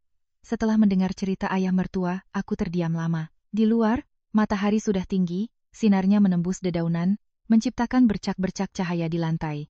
Tapi di dalam hatiku terasa dingin seperti di tengah hujan malam. Hampir 20 tahun menjadi menantu, aku pernah berpikir aku diremehkan, diperintah, dan dirugikan. Tapi tak pernah terpikir, aku akan dijebak oleh keluarga suamiku sendiri dalam masalah yang menyangkut miliaran rupiah, tanah, dan harga diri. Pak Harjo menatapku dan berkata perlahan, perjalanan mereka kali ini bukan tanpa alasan mereka meninggalkanmu di rumah. Aku mendongak, maksud ayah. Beliau menelan ludah, tangannya yang kurus diletakkan di atas selimut. Ibumu dan Agus ingin di rumah ini hanya ada kamu dan ayah. Kalau lemari itu terbuka, kalau ada surat yang hilang, orang pertama yang akan dituduh adalah kamu. Mereka pergi jauh, punya foto, punya saksi, kamu di rumah, akan sulit membela diri. Dadaku terasa sesak. Kalimat Bu Wati sebelum naik mobil bergema di telingaku. Hilang apapun, kamu yang tanggung jawab. Ternyata itu bukan sekadar pesan, itu adalah jerat yang tinggal menunggu waktu untuk dikencangkan. Aku bertanya, tapi mereka mau menuduh saya mengambil apa, ya? Buku tabungan ini kan mereka tidak tahu. Pak Harjo menggeleng. Mungkin mereka belum tahu soal buku ini. Tapi mereka tahu di dalam lemari ada surat-surat tanah, dokumen lama, dan beberapa fotokopi sertifikat. Agus sudah membawa fotokopi tanah di pinggir jalan raya itu untuk ditunjukkan pada orang. Aku terpaku. Tanah di pinggir jalan raya itu pernah kudengar beberapa kali. Itu tanah yang dibeli Pak Harjo saat galangan kapalnya masih berjaya, lokasinya strategis di dekat perumahan baru. Beberapa tahun terakhir harga tanah naik, ada yang menawar sampai 3 miliar rupiah, tapi Pak Harjo belum pernah bilang mau menjual. Beliau melanjutkan, Agus sudah menerima uang muka dari Pak Haryo, pemilik toko pupuk di desa sebelah, sebesar 350 juta rupiah. Dia janji setelah liburan akan ada surat kuasa dari ayah untuk mengurus penjualan. Aku terperangah. Tapi tanah itu atas nama ayah. Tanpa persetujuan ayah, berani sekali dia menerima uang muka. Pak Harjo tersenyum sedih. Karena dia pikir ayah sudah tidak bisa bicara. Karena ibumu yang menjamin. Karena Rina tahu tapi tidak melarang. Dan karena Budi hadir dalam salah satu pembicaraan itu, tapi dia memilih diam. Mendengar nama suamiku disebut, hatiku seperti ditusuk jarum. Dalam masalah ini, yang paling menyakitkan bukanlah keserakahan Agus atau kekejaman Bu Wati. Aku tahu mereka menganggapku orang luar, tapi Budi adalah suamiku. Dia bisa saja lemah, takut pada ibunya, tapi tahu istrinya akan dijebak dan tetap diam, itu bukan lagi sekadar penurut, itu pengecut. Aku bertanya sangat pelan, Mas Budi tahu mereka akan menuduh saya. Ya, Pak Harjo terdiam sejenak. Ayah tidak yakin dia tahu semuanya, tapi dia tahu soal surat kuasa, dia tahu Agus butuh uang cepat, dia tahu ibumu tidak mau kamu ikut campur, dan tahu semua itu tapi tidak memberitahumu, itu sudah salah. Aku menunduk, air mata jatuh di bajuku. Aku tidak menangis terseduh-seduh. Ada rasa sakit yang jika ditangisi dengan keras akan terasa lebih ringan, tapi jika ditangisi dalam diam, ia akan meresap, pahit seperti jamu. Pak Harjo berkata, mereka ingin melakukan dua hal. 1. Mengusirmu dan Nita dari rumah dengan cap pencuri. 2. Saat ayah dianggap pikun, mereka akan memaksa ayah cap jempol di surat kuasa. Kalau kamu melawan, mereka akan bilang kamu panik karena bersalah. Kalau kamu diam, mereka akan lebih mudah beraksi. Aku mengepalkan tangan. Seumur hidup, aku paling takut dicap buruk. Orang miskin sepertiku tak punya apa-apa selain harga diri. Toko jahitku hidup dari kepercayaan warga pasar. Cukup satu orang menyebarkan gosip aku mencuri surat-surat mertua, apa masih ada pelanggan yang berani menitipkan kebaya pengantin, kain mahal, atau uang muka padaku? Nita di sekolah, apa teman-temannya akan berbisik di belakangnya? Bagaimana kami akan hidup di bawah bayang-bayang aib itu? Jika Anda berada di posisi yang sama, dijebak oleh keluarga suami sendiri, akankah Anda diam demi kedamaian atau bangkit mempertahankan harga diri? Silakan tinggalkan komentar Anda di bawah. Sedangkan aku, sejak saat itu, aku sadar jika aku terus mengalah, bukan hanya aku, tapi putriku juga akan terseret dalam pusaran ini. Seorang ibu bisa menahan sakit, tapi tidak bisa membiarkan anaknya tumbuh besar melihat ibunya difitnah dan tetap menunduk. Kuseka air mataku dan bertanya pada ayah mertua, sekarang, apa yang harus saya lakukan? Pak Harjo memberikan secari kertas berisi nomor telepon pengacara Danu. Telepon Danu, tapi jangan dari rumah, jangan pakai telepon rumah. Pergi ke tokomu atau pinjam ponsel orang lain. Ingat baik-baik, mulai sekarang jangan tanda tangani apapun, jangan serahkan buku tabungan ini pada siapapun, jangan berdebat jika tidak perlu. Semua harus ada bukti. Aku mengangguk, beliau menambahkan, jaga kepalamu tetap dingin. Mereka sudah merencanakan untuk menjebakmu, jadi kamu tidak boleh emosi. Emosi berarti masuk perangkap. Aku menatap Pak Harjo. Pria di hadapanku begitu lemah hingga untuk bicara saja harus berhenti sejenak, tapi setiap katanya begitu kokoh. Aku merasa malu untuk orang-orang sehat di rumah ini. Mereka berjalan tegap, tertawa riang, tapi hati mereka bengkok. Sementara beliau, meski separuh tubuhnya sakit, masih berusaha menjaga kelurusan hatinya. Pagi itu, kusimpan buku tabungan itu di lapisan bawah tas kain perlengkapan jahitku. Di atasnya kututupi dengan gulungan benang, gunting kecil, dan meteran. Sekilas, hanya terlihat seperti tas kerja usang seorang penjahit. Tak ada yang tahu di dalamnya tersimpan sesuatu yang bisa membongkar aib satu keluarga. Aku ke dapur, memasak bubur lagi untuk Pak Harjo. Tanganku masih melakukan pekerjaan yang sama, mencuci beras, mencincang ikan, memberi sedikit garam, mengaduk agar tidak gosong. Tapi hatiku sudah berbeda. Kemarin aku adalah wanita yang ditinggalkan, menghibur diri untuk bersabar beberapa hari. Hari ini, aku tahu aku harus berdiri tegak, meskipun belum ada yang melihat. Sarapan itu, Pak Harjo bisa makan lebih dari setengah mangkuk. Aku membantunya minum obat, membersihkan mulutnya, lalu berkata, "Ayah tenang saja. Saya tidak akan mengambil sepeser pun uang ayah, tapi saya juga tidak akan membiarkan siapapun menjadikan harga diri saya dan anak saya sebagai keset." Pak Harjo menatapku, sudut matanya memerah. Beliau mengangguk sangat pelan. Aku membawa tas kainku ke toko jahit. Jalan dari rumah ke pasar hari itu masih sama seperti biasanya. Masih ada warung soto di ujung gang, masih ada suara motor dan orang tawar-menawar. Tapi bagiku, setiap langkah terasa seperti melewati sebuah batas. Di belakangku adalah rumah keluarga Harjo yang penuh perhitungan, di depanku adalah toko jahit kecil tempat aku akan melakukan panggilan telepon pertama untuk menyelamatkan diriku sendiri. Sampai di toko, aku mengangkat pintu rolling door dengan tangan yang masih gemetar. Pagi tanggal 2 Mei, pasar kecamatan tidak seramai biasanya karena banyak yang masih libur. Hanya beberapa lapak ikan dan sayur yang buka. Aroma soto dari ujung pasar berbaur dengan bau kain baru di toko, begitu akrab hingga membuatku ingin menangis. Setidaknya di sini, aku masih menjadi diriku, Marni si penjahit, bukan seorang menantu yang dipaksa membuktikan dirinya bukan pencuri. Aku menutup pintu toko separuh, mengeluarkan secari kertas dari ayah mertua. Nomor telepon pengacara Danu Wijaya ditulis dengan tangan gemetar. Aku menarik napas dalam-dalam, lalu menekan nomor itu. Di seberang sana, telepon diangkat setelah 3 dering. Suara pria muda tapi tegas terdengar. "Halo, saya Danu." Aku berkata pelan, "Pak Danu?" "Saya Marni, menantunya Pak Harjo." Di seberang sana hening sejenak, lalu suaranya merendah. "Ibu ada di mana? Apa ada orang lain?" Aku melihat keluar pintu. "Saya di toko jahit, sendirian." Pak Danu berkata, "Baik, Bu. Dengarkan baik-baik. Pak Harjo sudah memberitahu saya sebelumnya. Mulai sekarang, Ibu sama sekali jangan menandatangani apapun, jangan menyerahkan buku tabungan asli pada siapapun, jangan berdebat jika mereka belum bertindak. Semua harus direkam sebagai bukti, semakin tenang, Ibu akan semakin aman." Aku tercekat, tapi mereka keluarga saya. Pak Danu menghela napas.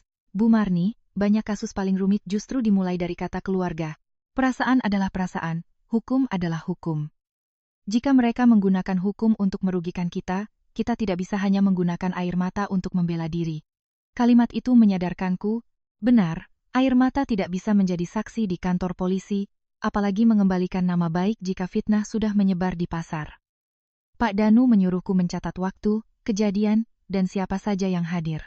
Jika ada apa-apa, foto dan simpan di 2 tempat. Jika menemukan dokumen aneh, jangan ambil aslinya, cukup difoto untuk menghindari tuduhan penggelapan. Dia juga berpesan, "Ingat Bu, orang benar tidak perlu takut, tapi orang benar juga harus cerdas. Baik hati tapi tidak bisa menjaga diri, ruginya akan berkali-kali lipat." Setelah telepon ditutup, aku duduk terdiam di samping mesin jahit. Di pasar, ada yang saling memanggil, membeli sayur. Suara tawa terdengar, normal seolah tak pernah ada badai. Aku membuka laci, mengambil buku catatan ukuran pelanggan, membuka beberapa halaman terakhir, dan mulai menulis. Tanggal 1 Mei, semua pergi ke Bali. Bu Wati berpesan jika ada surat hilang, saya yang tanggung jawab. Sore hari, ditemukan goresan di lemari. Sekitar jam 4, ada telepon aneh menanyakan surat kuasa Pak Harjo dan Agus. Setiap baris tulisan muncul, tanganku perlahan berhenti gemetar. Siang harinya, aku mengunci toko dan kembali ke rumah. Aku bersikap seperti biasa, memasak bubur untuk ayah mertua, menyeka tubuhnya, mengganti spray. Tapi di dalam, pikiranku tegang seperti benang yang akan putus. Aku melihat setiap sudut rumah dengan mata yang berbeda.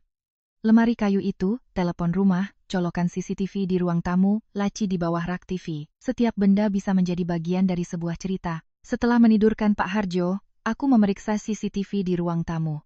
Biasanya, lampu merah kecil di sudut atas dinding itu menyala.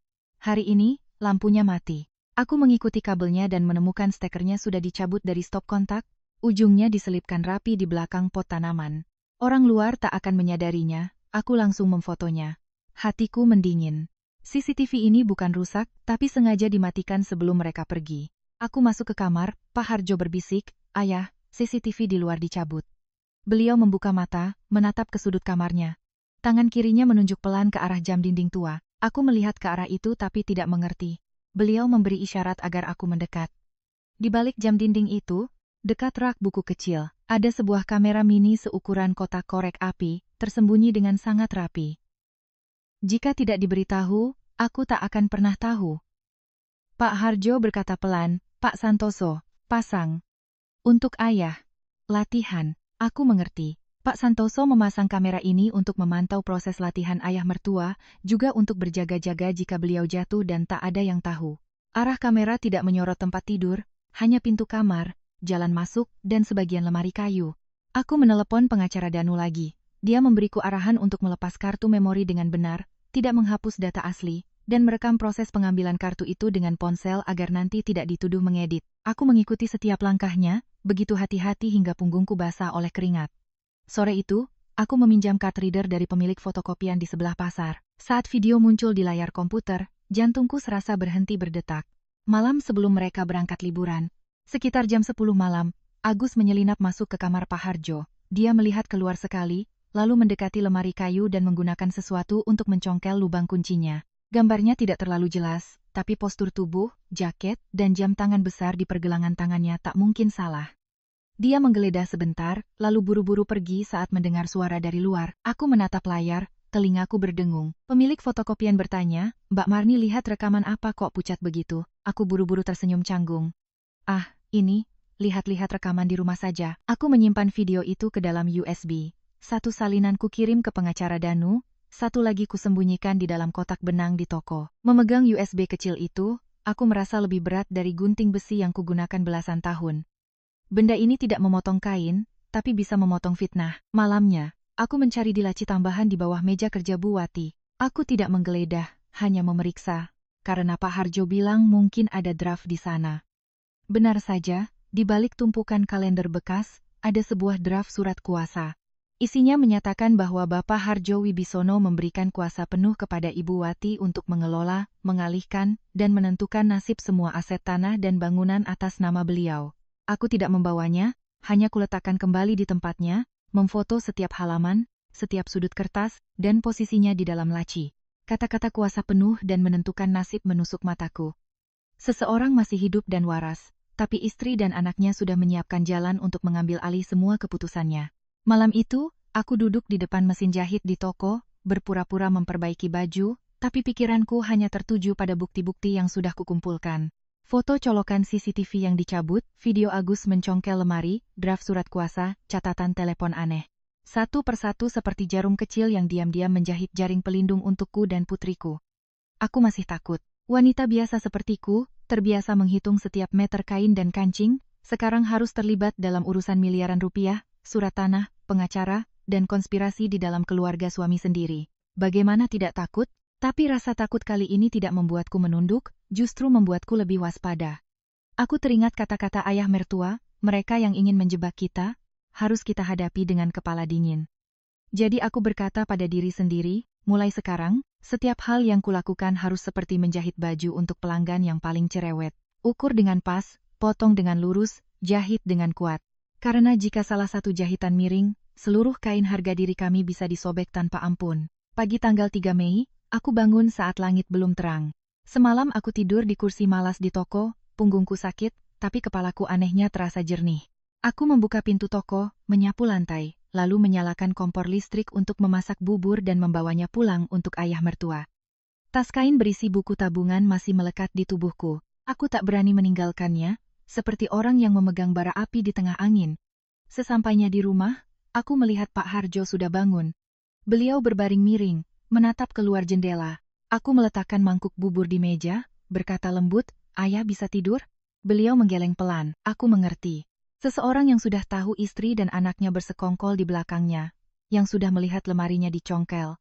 Bagaimana bisa tidur nyenyak? Aku membantunya bangun, menopang punggungnya dengan bantal, lalu menyuapinya. Beliau makan lebih sedikit dari biasanya. Baru beberapa suap, beliau sudah memejamkan mata, terlihat lelah. Ponselku bergetar. Pesan di grup keluarga. Agus mengirim foto mereka di restoran seafood, di depannya ada piring kepiting rebus yang merah, cumi bakar, dan ikan kuah kuning. Rina berkomentar, "Liburan harus begini baru mantap." Bu Wati mengirim foto lagi, beliau berdiri di samping Budi dan Nita di pasar malam dengan keterangan, "Kurang beberapa orang, tapi tetap seru." Aku membaca kalimat itu dan tersenyum kecut. Kurang beberapa orang. Ternyata aku dan ayah mertuaku hanyalah beberapa orang di mata mereka. Nita di foto itu sedikit menunduk, memegang segelas es tebu. Dia tidak tersenyum. Hanya Budi yang tersenyum canggung, seperti orang yang raganya ada di foto tapi jiwanya di tempat lain. Aku tidak membalas, kututup layar ponsel dan melanjutkan menyuapi Pak Harjo. Hampir jam 9, pengacara Danu menelepon. Suaranya lebih serius dari kemarin. "Bu Marni, saya baru menerima salinan rekening koran Pak Harjo dari Pak Santoso. Ibu siapkan mental, ya." Aku berjalan ke teras, memastikan tidak ada orang, lalu berkata, "Silakan, Pak." Pak Danu membaca perlahan. Selama 3 tahun terakhir, rekening Pak Harjo ditarik berkali-kali melalui ATM, ada yang 15 juta, 28 juta, bahkan 50 juta. Totalnya mencapai 500 juta rupiah. Yang aneh, penarikan itu seringkali disebut sebagai uang obat, biaya kontrol, uang terima kasih untuk dokter, atau membeli alat fisioterapi. Tapi saat dicocokkan dengan kwitansi rumah sakit, apotek, dan jadwal kontrol, banyak yang tidak sesuai. Aku berdiri terpaku di samping pot bunga. 500 juta. Bagi sebagian orang mungkin hanya angka, tapi bagiku itu adalah hasil bertahun-tahun menunduk di depan mesin jahit, mengayuh sampai kaki kesemutan, menerima jahitan kilat demi tambahan beberapa ratus ribu. Tapi ada orang yang menarik puluhan juta dari rekening ayahnya yang sakit, lalu menutupinya dengan nama indah biaya pengobatan. Aku bertanya pelan, "Siapa yang menarik, Pak?" Pak Danu menjawab, "Menurut informasi dari Pak Santoso, kartu ATM itu sering dipegang oleh Mas Agus. Dulu Pak Harjo pernah memberitahukan PIN-nya untuk membeli bahan baku galangan kapal. Setelah sakit, dia masih menggunakannya dengan alasan membantu ayah menarik uang." Aku memejamkan mata. Teringat wajah Agus setiap kali pulang dan mengeluh. Dari warung soto yang bangkrut, bisnis HP bekas yang merugi, sampai kebun durian yang gagal. Setiap kali, Bu Wati akan iba. Setiap kali, Budi akan dipanggil untuk bicara keluarga. Dan setiap kali, aku akan mendengar kalimat, "Uang bisa dicari lagi, jangan sampai keluarga pecah." Ternyata, uang ayah mertuaku juga diambil dengan cara yang sama. Bedanya, beliau sakit dan tak punya tenaga untuk bertanya. Pak Danu mengirimkan salinan rekening koran itu melalui aplikasi pesan terenkripsi. Dia berpesan, "Ibu simpan salinannya, tapi jangan dicetak di tempat umum. Saya akan pegang salinan digital aslinya." Aku menjawab, "Saya mengerti."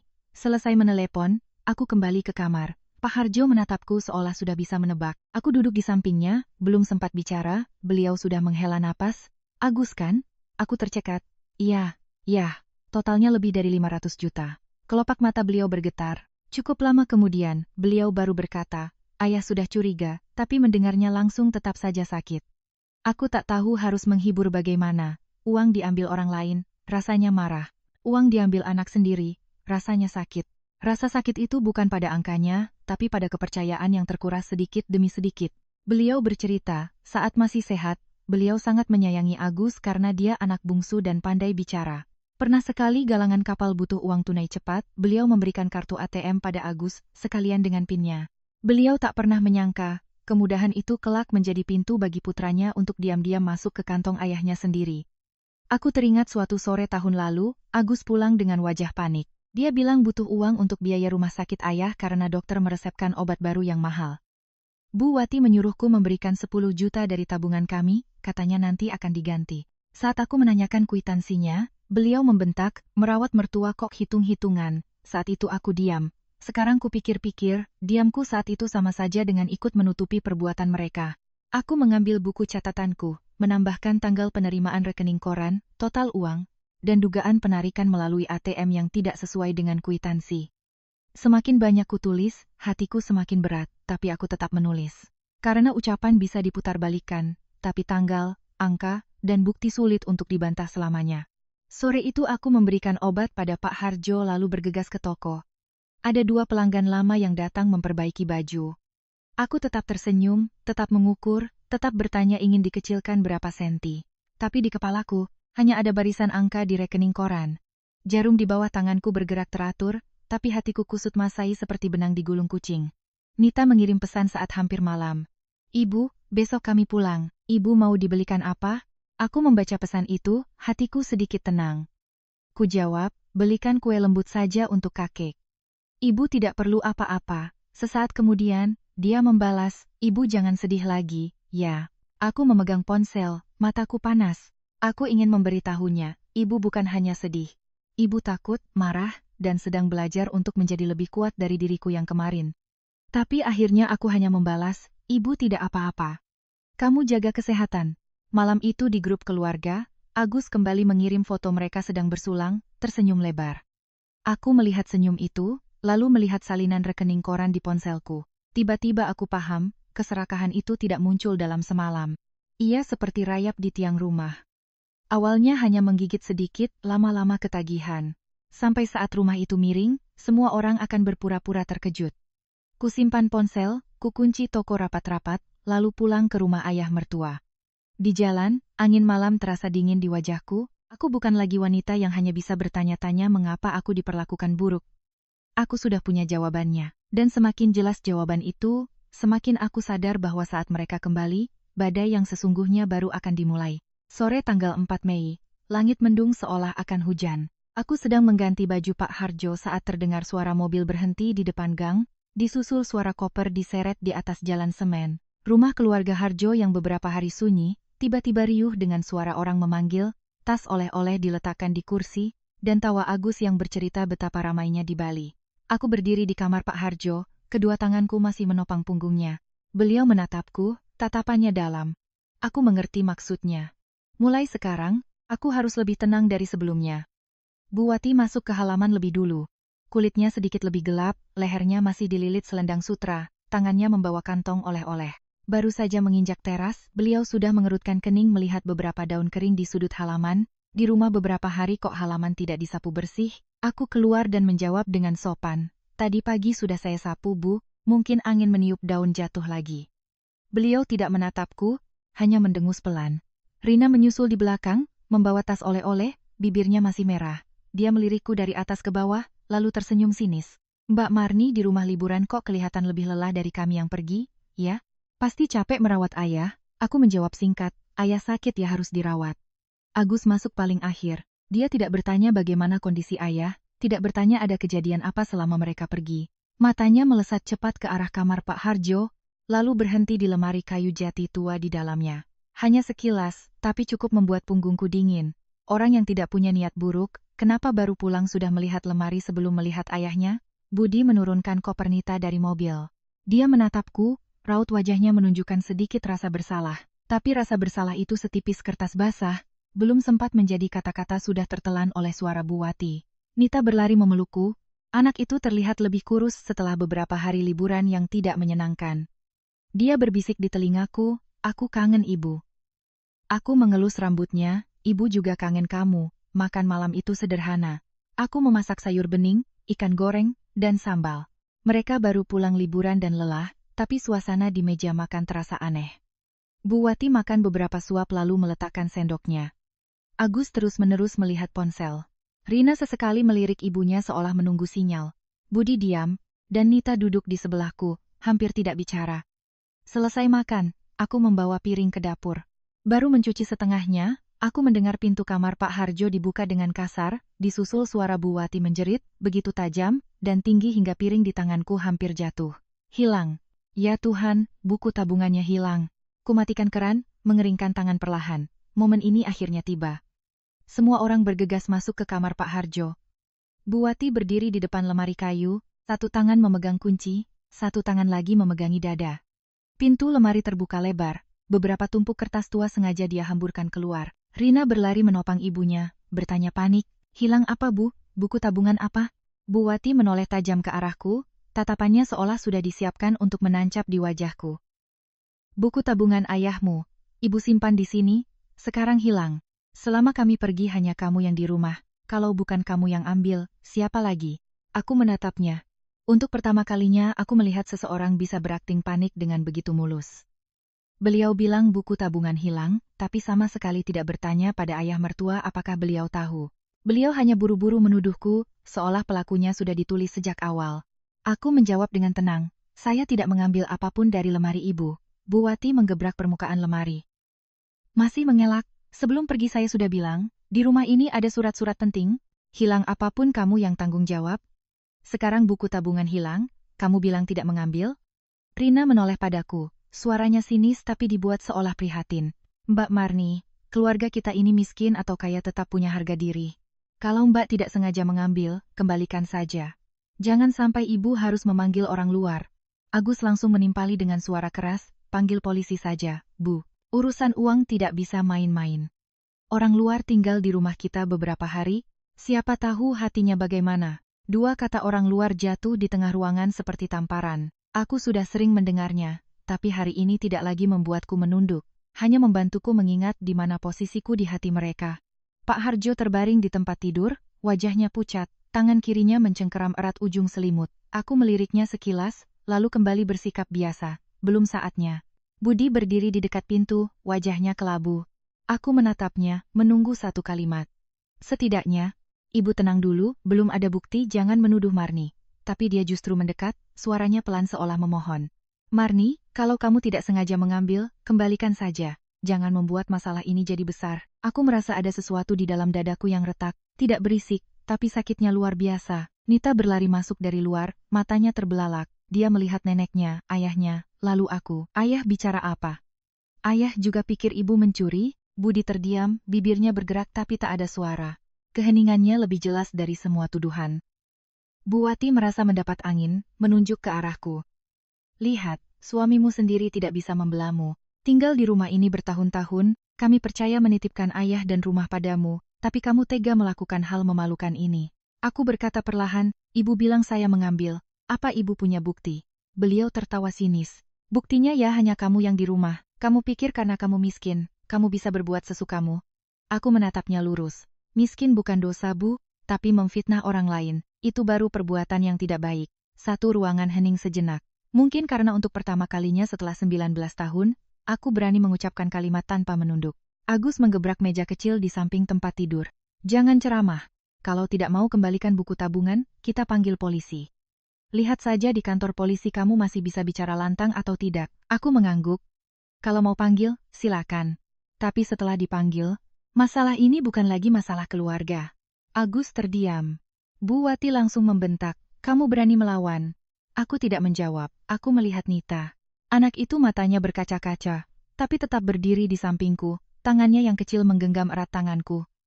Saat itu, aku tahu aku tidak boleh goyah. Jika aku goyah, anakku akan berpikir orang benar pun harus takut pada orang jahat. Malam itu Bu Wati tidak memanggil polisi. Beliau memulai drama lain, memaksaku untuk mengaku dan menulis surat pernyataan, jika tidak bisa mengembalikan buku tabungan, aku harus pergi dari rumah. Badai telah resmi dimulai, dan semua wajah di ruangan itu, di bawah cahaya lampu yang lelah, tiba-tiba terlihat lebih jelas dari sebelumnya. Bu Wati menyuruh Rina mengambil kertas dan pulpen. Suaranya dingin, tak ada lagi sisa-sisa ibu mertua yang pernah memanggil kunak di depan tetangga. Beliau duduk, menarik selembar kertas kosong, lalu mendiktekan kata demi kata. Kamu tulis, saya, Marni Astuti, selama berada di rumah merawat Bapak Harjo Wibisono, telah lalai hingga menyebabkan hilangnya buku tabungan keluarga. Jika dalam waktu 3 hari tidak bisa mengembalikannya, saya bersedia meninggalkan rumah keluarga Harjo, dan tidak akan menuntut hak apapun atas harta di rumah ini. Aku menatap kertas kosong itu, tiba-tiba aku merasa geli.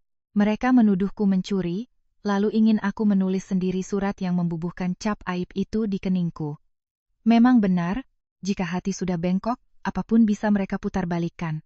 Aku bertanya lagi, ibu benar-benar mau saya menulis ini?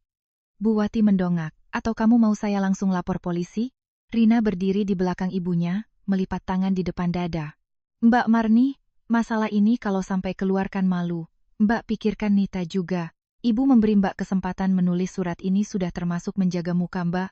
Loh, aku menoleh ke arah Rina, wanita yang selalu bilang tidak akan merebut apapun, sekarang justru mengajariku cara menjaga muka. Aku berkata pelan, muka itu bukan sesuatu yang disobek orang lain dengan pisau, lalu menyuruh kita menjahitnya kembali agar terlihat bagus. Rina, wajah Rina langsung berubah. Maksud Mbak apa? Agus yang tidak sabar maju, banyak omong, kalau tidak mau tanda tangan, panggil saja polisi. Biar kita lihat di kantor polisi dia masih berani atau tidak. Aku menatapnya. Gayanya yang sok jagoan itu, jika orang tidak tahu, pasti mengira dialah pembela kebenaran. Tapi aku sudah melihat rekaman saat dia menyelinap ke kamar ayah. Sudah tahu soal penarikan uang dari rekening Pak Harjo. Seseorang yang tangannya sudah kotor, masih saja menunjuk noda di baju orang lain. Budi berdiri di dekat pintu, kedua tangannya mengepal lalu mengendur. Dia menatapku, lalu menatap ibunya. Akhirnya dia berkata dengan nada putus asa, Marni, tulis saja dulu, nanti kalau sudah jelas, baru kita bicarakan lagi. Aku menoleh tajam padanya. Tulis dulu? Mas menyuruh istrimu menulis pernyataan bahwa dia menghilangkan buku tabungan ayahmu? Mas mengerti tidak, satu tanda tangan itu akan membekas seumur hidupku? Budi menunduk, aku hanya ingin semuanya tenang. Aku tertawa. Tapi air mata terasa panas di sudut mataku. Tidak, Mas tidak ingin semuanya tenang. Mas hanya ingin ibumu tidak marah, adikmu tidak ribut, Istrimu menanggung kerugian tidak apa-apa. Nita yang berdiri di sampingku menangis. Ayah jangan paksa ibu tanda tangan. Ibu tidak mengambil apa-apa. Bu Wati melirik Nita. Anak kecil diam. Ini urusan orang tua. Aku menarik Nita ke belakangku. Ibu boleh bilang apa saja pada saya, tapi jangan bentak Nita. Dia sudah cukup besar untuk tahu siapa yang sedang menekan ibunya. Suasana di ruangan itu begitu tegang. Pak Harjo terbaring di tempat tidur, matanya merah, tangannya yang gemetar mencengkeram selimut. Aku tahu beliau sedang menahan diri. Jika saat ini beliau membelaiku, semua rencana bisa gagal. Pengacara Danu sudah berpesan, biarkan mereka bicara, biarkan mereka bertindak, biarkan mereka membuka diri. Terkadang, untuk menghancurkan sebuah perangkap, kita harus menunggu pembuatnya masuk lebih dalam. Aku menarik napas dalam-dalam, lalu meletakkan pulpen di atas meja. Saya tidak akan tanda tangan. Bu Wati berdiri. Kamu keras kepala. Aku menjawab, saya tidak mengambil, jadi saya tidak akan mengaku.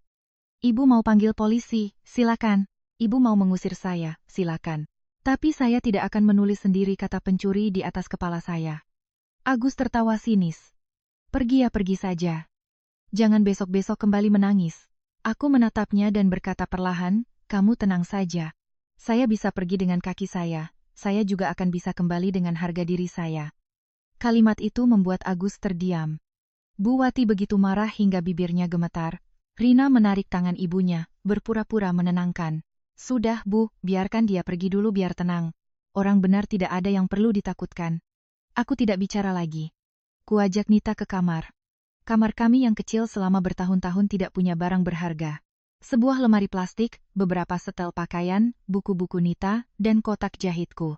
Aku mengambil beberapa baju untuk kami berdua, kartu identitas, dan sedikit uang tunai. Berkas-berkas bukti yang sudah kusiapkan kutaruh di dasar koper.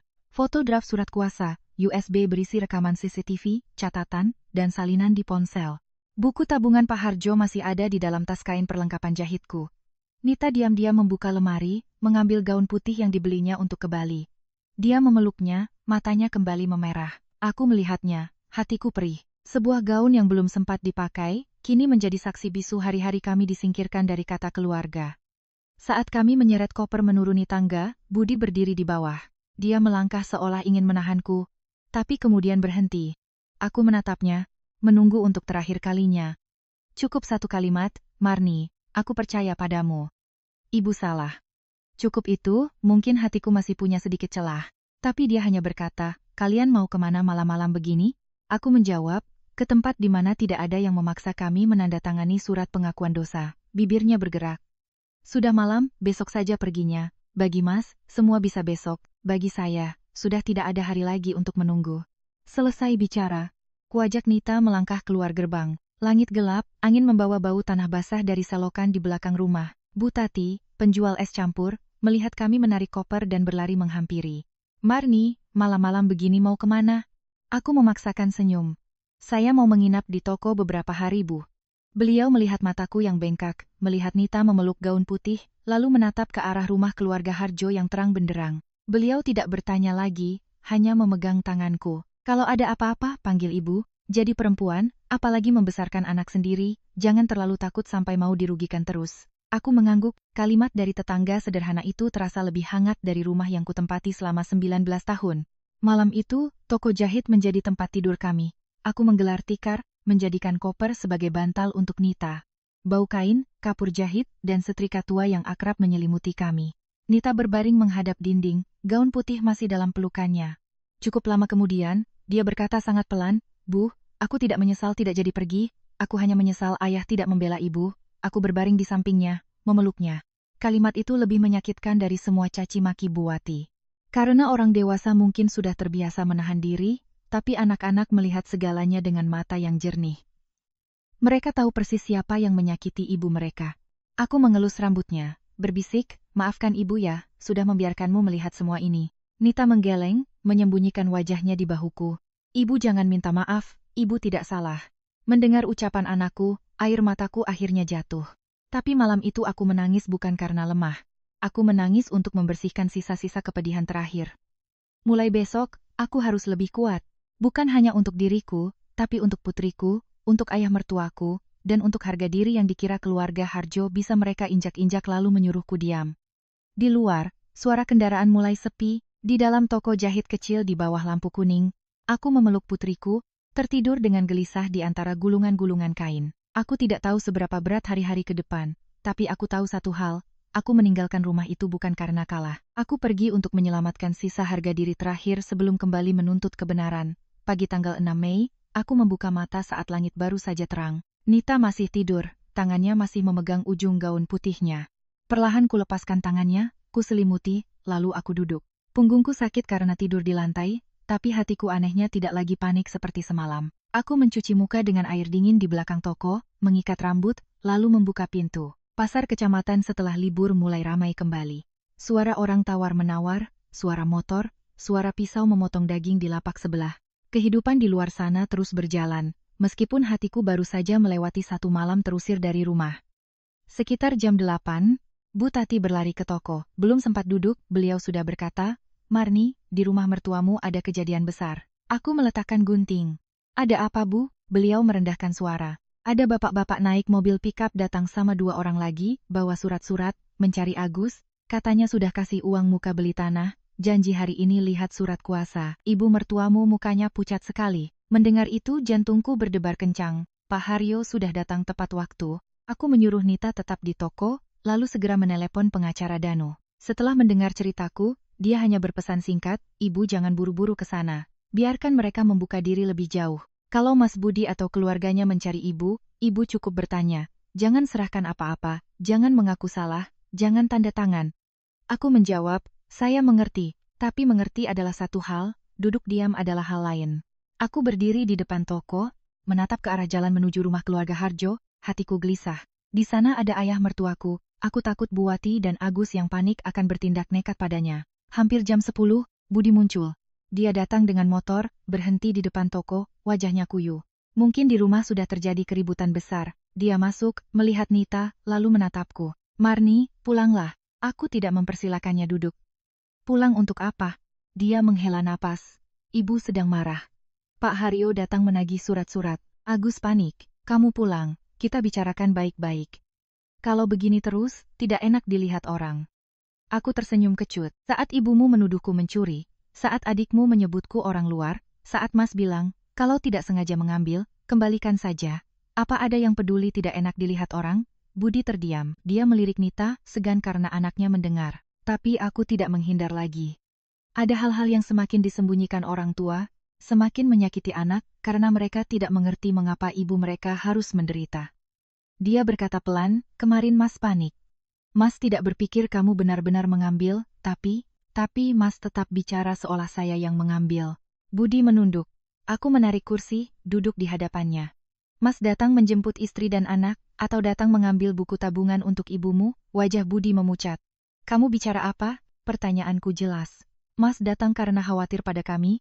Atau karena di rumah sedang butuh buku tabungan itu, butuh surat-surat, butuh seseorang untuk kembali menanggung masalah?" Dia diam. Lagi-lagi keheningan yang akrab. Tapi hari ini, itu tidak lagi membuatku menunggu, hanya mengkonfirmasi apa yang sudah ku tahu. Aku menatap lurus ke matanya. Soal Agus menerima uang muka 350 juta dari Pak Haryo untuk menjual tanah ayah di pinggir jalan raya, Mas tahu sejak kapan? Budi benar-benar terkejut. Dia melihat keluar, lalu merendahkan suara. "Siapa yang memberitahumu?" Aku menjawab, "Mas hanya perlu menjawab." Dia mengusap wajahnya. "Aku hanya dengar ibu bilang Agus punya calon pembeli tanah. Ibu bilang kalau ayah setuju, dijual saja sebagian untuk modal Agus, nanti dihitung lagi." Aku tidak tahu dia sudah menerima uang muka sebanyak itu. Tapi Mas tahu soal surat kuasa? Budi mengatupkan bibirnya. Aku menekan suaraku, tidak keras tapi tajam. "Mas tahu ayah sakit dan sulit bicara. Mas tahu ibumu ingin membuat surat kuasa. Mas tahu Agus terlilit utang. Mas tahu saya ditinggal di rumah tepat saat ada masalah dengan surat-surat di lemari, tapi Mas tidak memberitahuku sepatah kata pun." Dia buru-buru menjawab, "Aku takut kamu khawatir. Lagi pula, kupikir itu urusan keluarga, biar ibu yang selesaikan." Aku tertawa, tapi tenggorokanku pahit. "Urusan keluarga Mas?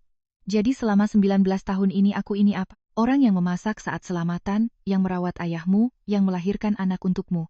Tapi saat ada bahaya, aku jadi orang luar supaya Mas tidak perlu repot-repot memberitahu?" Nita yang duduk di dalam menangis.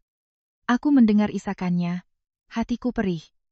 Budi menoleh pada Nita. Nita, ayah tidak bermaksud begitu. Nita menjawab di sela tangisnya. Ayah selalu tidak bermaksud, tapi ibu yang selalu sakit hati. Kalimat itu membuat Budi terpaku. Di luar, beberapa orang yang ke pasar melirik penasaran. Aku berdiri, menutup pintu kaca sedikit. Aku tidak ingin mengubah aibku menjadi tontonan, tapi juga tidak ingin lagi menutupi kelemahan suamiku. Budi berkata, Marni, sekarang Pak Haryo mengancam, kalau tidak ada surat kuasa, Agus harus mengembalikan uang muka 2 kali lipat. Rumah sedang kacau. Kalau kamu menyimpan sesuatu, tolong keluarkan agar ayah dan ibu bisa menyelesaikannya. Aku menatapnya lama. Ternyata setelah semua ini, yang dia butuhkan tetap bukan kebersihanku. Dia butuh sesuatu yang bisa membuat rumahnya tidak lagi kacau. Aku berkata perlahan, saya tidak menyimpan apapun milik ibumu atau Agus, dan apapun yang ayah titipkan padaku, tidak akan ada yang bisa mengambilnya dengan cara memfitnah. Budi mengerutkan kening. Kamu membuat semuanya semakin rumit. Tidak. Saya hanya tidak mau lagi menjadi samsak tinju untuk keluarga Mas. Dia berdiri diam, wajahnya memerah lalu pucat. Sesaat kemudian dia berkata pelan, kamu sudah berubah. Aku mengangguk. Iya, karena saya sudah cukup mengalah. Suasana di antara kami begitu berat. Pria di hadapanku masih suamiku, masih ayah Nita. Tapi jarak di antara kami saat itu lebih jauh dari jalan antara toko jahit dan rumah keluarga Harjo. Aku tidak membencinya sampai ingin menghapus semua kenangan. Tapi kepercayaan, sekali diinjak-injak tepat saat kita paling membutuhkannya, tidak bisa kembali utuh hanya dengan dibersihkan dari debu. Budi pulang tanpa berhasil membawa kami. Sebelum naik motor, dia menoleh seolah ingin mengatakan sesuatu. Aku juga menatapnya, tapi tidak lagi menunggu. Saat bayangannya hilang di pertigaan pasar, aku kembali ke toko. Nita duduk memeluk gaun putihnya, matanya merah. Aku duduk di sampingnya, memegang tangannya. Ibu takut? Tanyanya. Aku menjawab jujur, takut. Tapi ibu lebih takut membiarkanmu berpikir bahwa orang benar harus menunduk di hadapan orang yang salah. Nita menyandarkan kepalanya di bahuku. Di luar, suara pasar masih riuh, sementara di hatiku, lapisan-lapisan kebenaran mulai terkumpul. Uang muka 350 juta itu telah menarik jebakan di rumah itu keluar dari kegelapan. Dan aku tahu, saat uang sudah menuntut jalannya, orang-orang serakah tidak akan punya cukup ketenangan untuk terus berpura-pura baik. Sore tanggal 6 Mei, langit mendung sejak awal. Aku sedang memperbaiki keliman kebaya milik Bu Wulan saat Bu Tati berlari ke toko. Beliau tidak memesan es seperti biasa, juga tidak duduk. Beliau berdiri di ambang pintu, terengah-engah. Marni, sepertinya mertuamu mau membawa Pak Harjo pergi.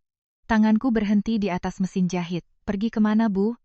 Bu Tati melihat keluar, lalu merendahkan suara. Ibu mertuamu bilang mau membawa Bapak kontrol, tapi aneh sekali. Kontrol apa kok si Agus buru-buru begitu?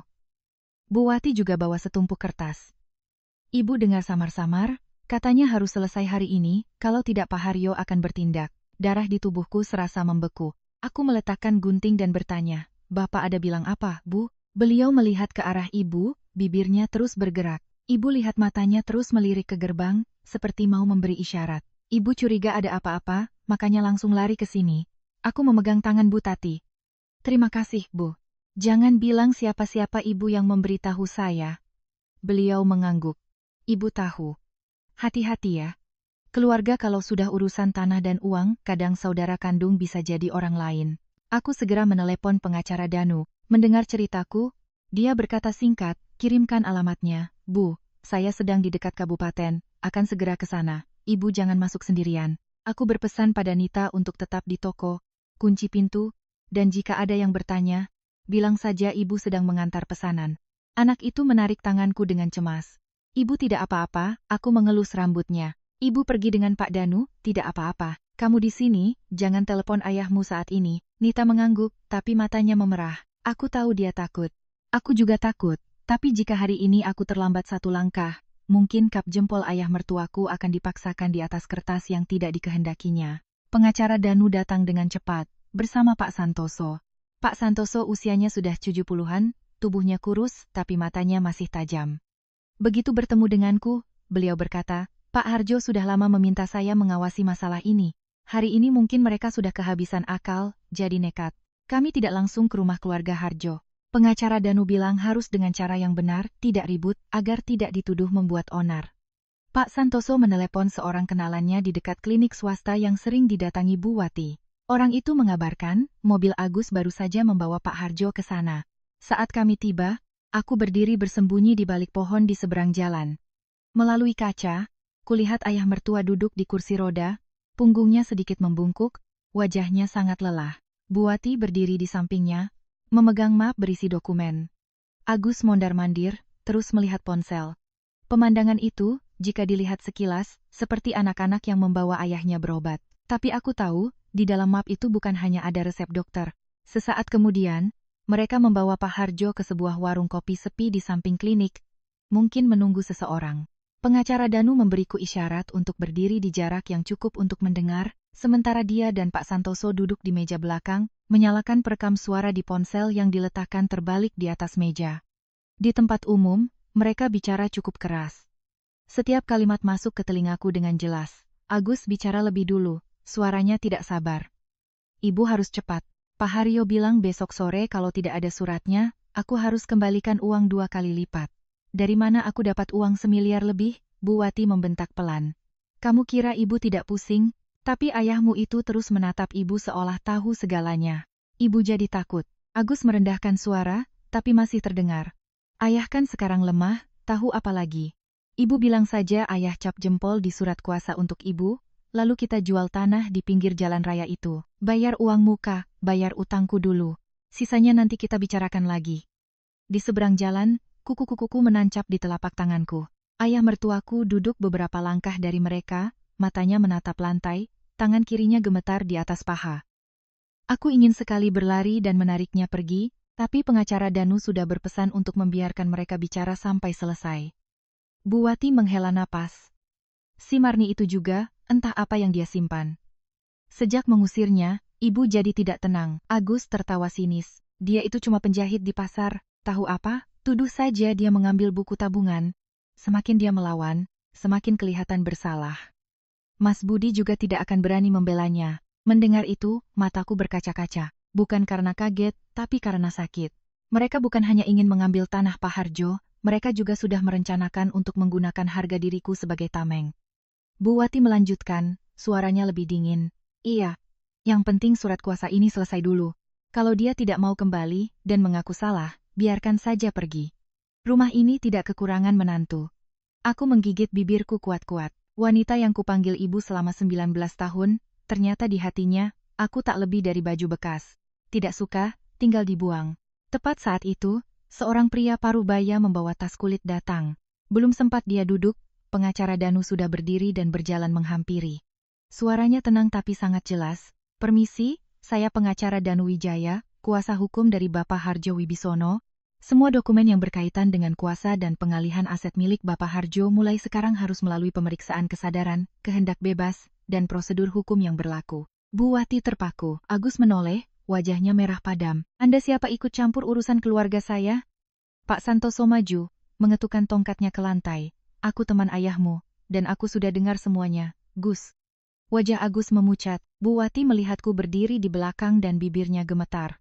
Kamu menguntit kami. Aku berjalan mendekati ayah mertua, meletakkan tangan di bahunya. Tidak, saya hanya datang untuk melihat ibu membawa ayah berobat macam apa, sampai harus membahas kap jempol, jual tanah, dan menuduh saya. Bu Wati terdiam. Agus masih ingin berteriak, tapi pengacara Danu mengangkat ponselnya. Apa yang perlu direkam sudah direkam. Saya sarankan keluarga membawa Bapak Harjo pulang untuk beristirahat. Jika terus memaksa orang sakit untuk memberikan cap jempol tanpa kehendak bebas, masalah ini tidak akan lagi menjadi urusan internal. Pak Harjo mendongak menatapku. Matanya basah tapi tenang. Aku menunduk dan bertanya pelan, ayah mau pulang? Beliau mengangguk dengan sekuat tenaga. Aku mendorong kursi rodanya keluar dari warung kopi. Di belakangku, Bu Wati dan Agus berdiri membeku seperti dua orang yang baru saja kehilangan topengnya. Tak ada yang berteriak lagi. Mungkin mereka sadar, sejak rekaman suara itu ada, semua fitnah sudah mulai berbalik arah. Dalam perjalanan pulang, angin menerpa wajahku, aku tidak merasa menang. Aku hanya merasa hatiku berat, seperti baru saja melihat retakan besar di atap rumah tua. Tapi setidaknya hari itu, ayah mertuaku tidak dipaksa meletakkan jarinya di atas kertas yang menjual harga dirinya. Dan aku tahu, jarum di dalam sekam itu tidak lagi keluar sedikit demi sedikit. Ia sudah menembus seluruh lapisan penutup terakhir. Malam tanggal 6 Mei, Pak Harjo meminta Bu Wati memanggil semua orang pulang untuk makan malam. Suaranya masih pelan dan berat, tapi niatnya sangat jelas. Bu Wati, setelah kejadian di warung kopi, mengira suaminya sudah melunak. Beliau bahkan menelepon Rina dengan nada yang dibuat setenang mungkin. Nanti malam pulang makan, ada yang harus dibicarakan, terutama soal si Marni. Sekitar jam 6 sore, aku membawa Nita pulang ke rumah keluarga Harjo. Anak itu berjalan di sampingku, tangannya menggenggam erat tali tasnya. Di depan gerbang, Bu Tati yang sedang membereskan warungnya, melihat kami dan mengangguk pelan, seolah memberi semangat. Aku tak berkata apa-apa, hanya melangkah masuk. Rumah itu terang, tapi tidak hangat. Meja makan diletakkan di ruang tamu. Ada ikan goreng, sayur asem, lalapan, dan sambal terasi dulu makanan kesukaan Pak Harjo. Biasanya hidangan seperti itu membuat suasana akrab, tapi malam itu semuanya terasa dingin. Bu Wati duduk di samping Pak Harjo. Rina duduk di kanannya, riasannya tebal, matanya menatapku seperti menatap seorang pesakitan. Agus duduk dengan gelisah, terus mengetukkan jari di meja. Budi duduk di seberangku, wajahnya lesu. Dia menatap Nita, lalu aku, tapi tetap tidak bicara.